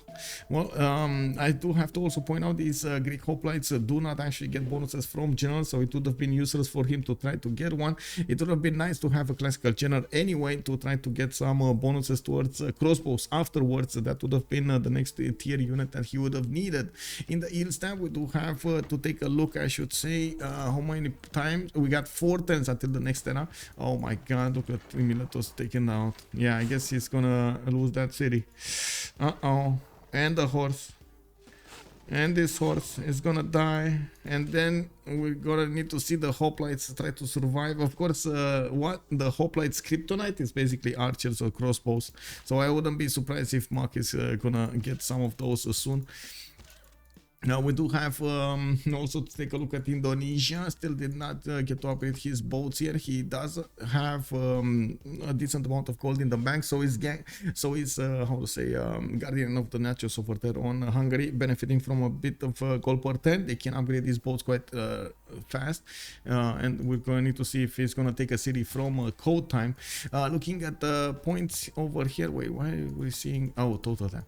Era score, we do have a Guardian of the Nachos 6 points out from getting a golden age on 2, 4, 6, 7 cities before the medieval era starts. He does have campuses coming around here for extra science, and I do see he's on 30 and 47. We got commercial hubs coming around, Miskolci, Köseg, Tatabania to the north.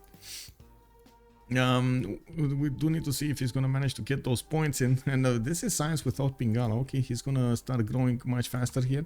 Ganksta is on 52 out of 60. He's gonna need 8 more points, but unfortunately he's kind of pushed right now by England. Muk is gonna send all of the military of her Royal Majesty against the Greek Empire. Gorgo is not gonna know what hit her. We do have Project Cisco also with 8 points away from a golden age here. He is trying to get to finish these Nevidocats and get those trade routes going for that extra economy. 25 gold at 10. Finally, he's making a decent amount of science and culture and some gold of only 40 production, though. This hurt him so badly at the beginning of the game, not actually benefiting from the extra trade routes, from the extra internals, and that is gonna come to haunt him later on in the game.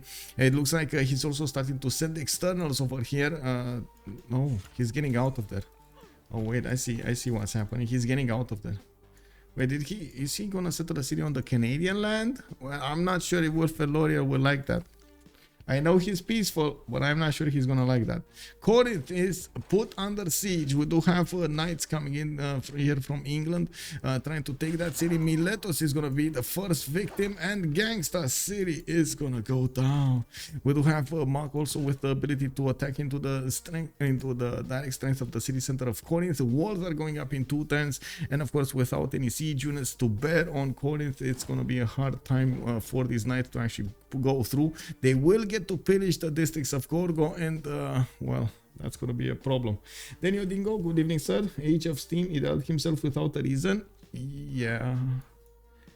Well, I guess you know, it's good that he did this during a training game and not an official game. You know, we do need to see afterwards what his thoughts are, why he did this, and what he can improve in the next one.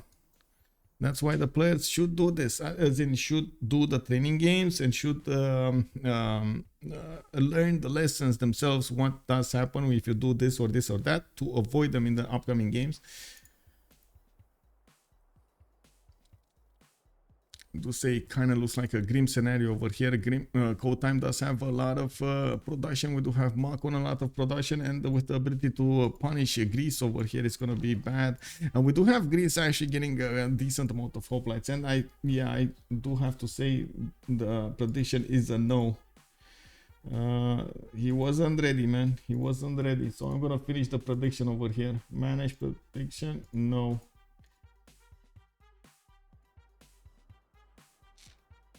Wait, why did this ancient wall go up 1 turn to finish? Uh-oh. Where are siege units? Why are there no siege units coming out from Muk? Mukmuk? Oh well.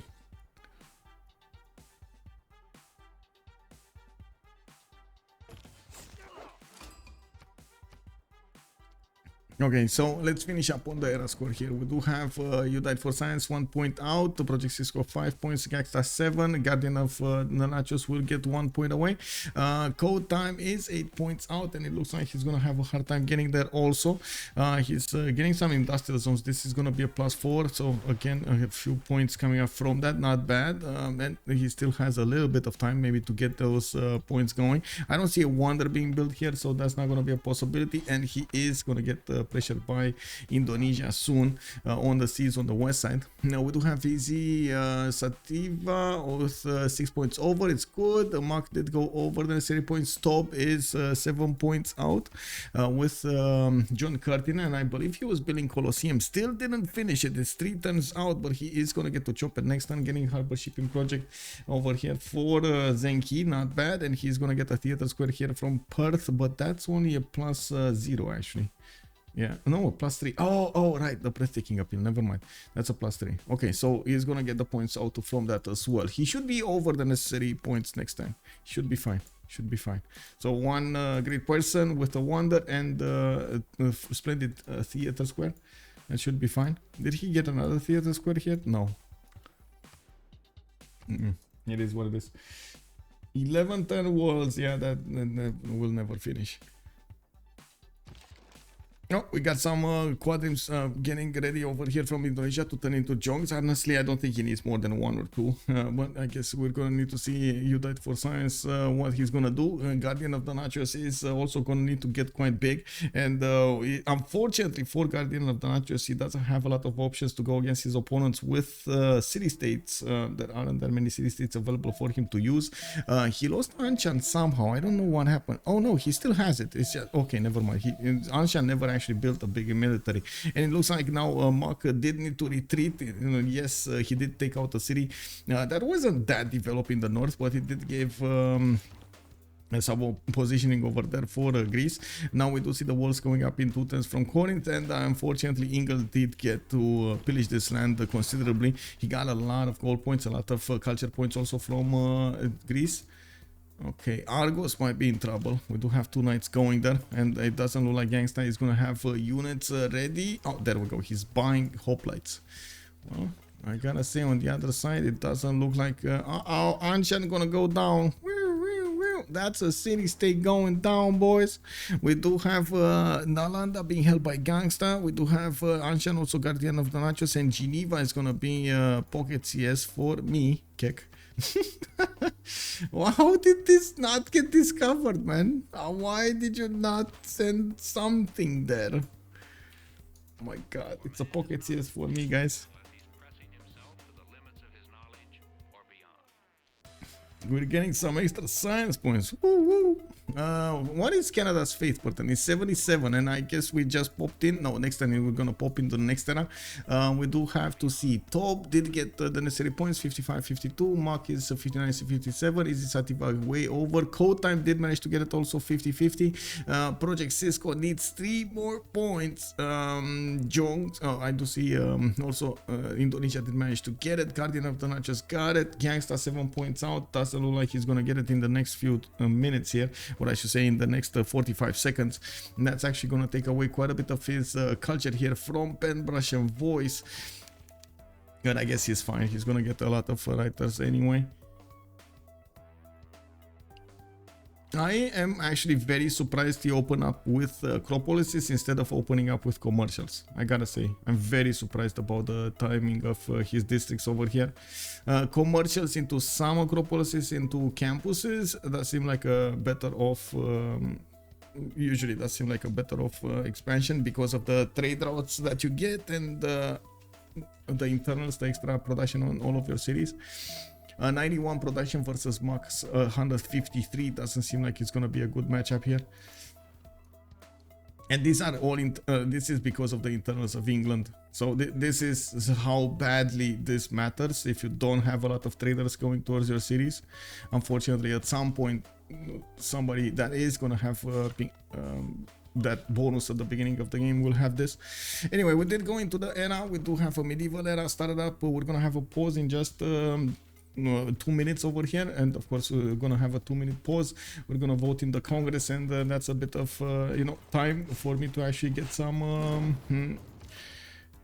movement on my feet, to not sit on this chair all of the time. Anshan is taken down here by Muk, and that was an easy state kill for Muk. He's also gonna get quite a few cities to settle, and he is starting to settle these islands to the north pretty good. Did finish Temenanki here, giving him quite a few bonuses with Governor Liang. He did also use Governor Liang to get a few city parks for the extra amenities. Not bad usage. Guardian of the Nachos, free inquiry golden age this time. He did build a lot of those commercials, and I do see he's still going for some projects. The 4E Fadlan, he's gonna want this really quickly. Okay, he's probably gonna get it. Ganksta, unfortunately, normal age. Project Cisco, normal age. He couldn't get the extra 3 points. He's on 47 science with 19 culture. The pen brush and voice disappeared over there. You got Guitar here with 124 production, 77 science, 68 culture. Pen brush and voice golden age. CodeTime. Oh wait, what is Guitar? Take 3 Masony. Okay, he's going bottom 3 here. He's gonna need at least 1 more quadrim, and he's gonna stop the horse of CodeTime from the south. He didn't upgrade his caravels. I'm actually a bit surprised, but I guess it is what it is. Maybe they didn't have enough gold. On CodeTime, we do have pen brush and voice golden age, 72 science, 80 culture, 103 gold a turn with that 165 production. Wilfred Laurier, 60 and 124. I gotta say, in the culture 3 over here is gonna take quite a bit of him to get that tourism going. He is gonna have Gorgo to contend with when it comes to the early writers. Oh my god, that's not a competition. 12 great writer points a turn coming out from Canada. On Muk, we do have free inquiry age. This time he's 4 times the science of Ganksta. Top is also on 119 and 22 culture. We do have him on 100 production, and of course we do have the pose going around. Let's actually go for I don't know, A and B and A, and I'm gonna be all over the place because why not? I guess it is what it is. Okay, so we're gonna come back in 2 minutes, guys. We got a pause going on. Oh, wait. Whoa. GG in the first Congress. Woo. Wow. Alex Fair, good evening, sir. How are you doing? Time for CC. Looks like. Oh, man.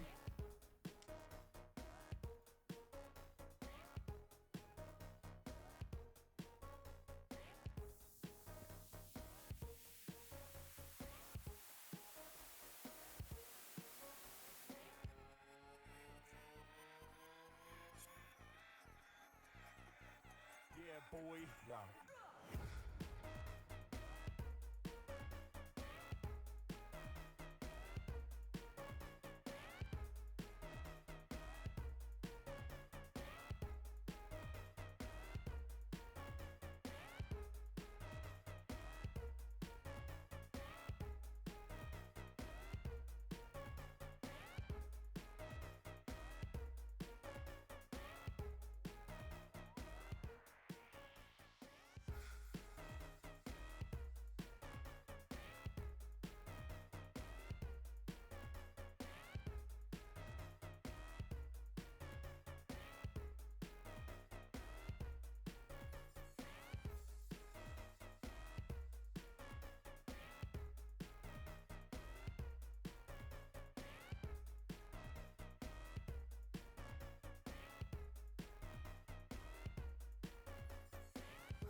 Yeah, it's a spectator win, man. We won. We did win. Let's actually see the post-game chat over here. Oh, they're going again. Well, I do need to wake up earlier in the morning, so I guess I'm not gonna go for the next one. Hey, thank you so much. 6 months in a row. Sleeping Hedgehog, thank you so much for the prime, sir. Much appreciated.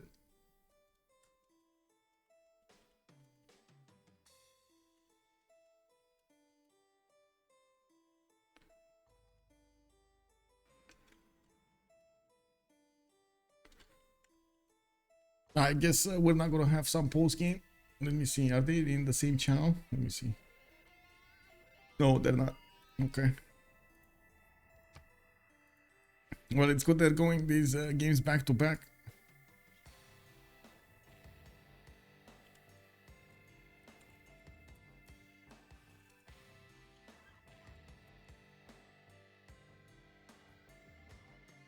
Well, thank you so much, everybody, for being here with me. I hope you enjoyed the commentary, and I do hope you how to say, will join me tomorrow as well. We do have a game started up on 1130 GMT between Tranquility and Holiday on Highlands tomorrow. The Germans are going against Tranquility, and we do need to see how the best of 3 series will gonna get going. I do hope, I do think we're actually gonna have the games back to back. We do need to see if Tranquility is gonna get that going. Let me actually take a look what's going on over here. Give me a second to see the chats. I know I sent them a message at some point. They really need to finish this tomorrow, and well, they will. Okay. Okay, it is what it is. Okay, so thank you so much for the support of the stream. Much appreciated for the follows, for the subs, and of course I do hope you enjoyed everything. If you're coming up from YouTube, don't forget to throw this a thumbs up and leave a comment down below. Share this content with your friends, and hope to see you live on the live stream on twitch.tv/OnSpotTV, where you get to talk with me in a live setting. I do try as much as possible to be active in YouTube as well during the premieres. They all start up with 1700 GMT, I should say, every evening from Monday to Friday. Have a good evening, everybody, and see you next time. Bye bye.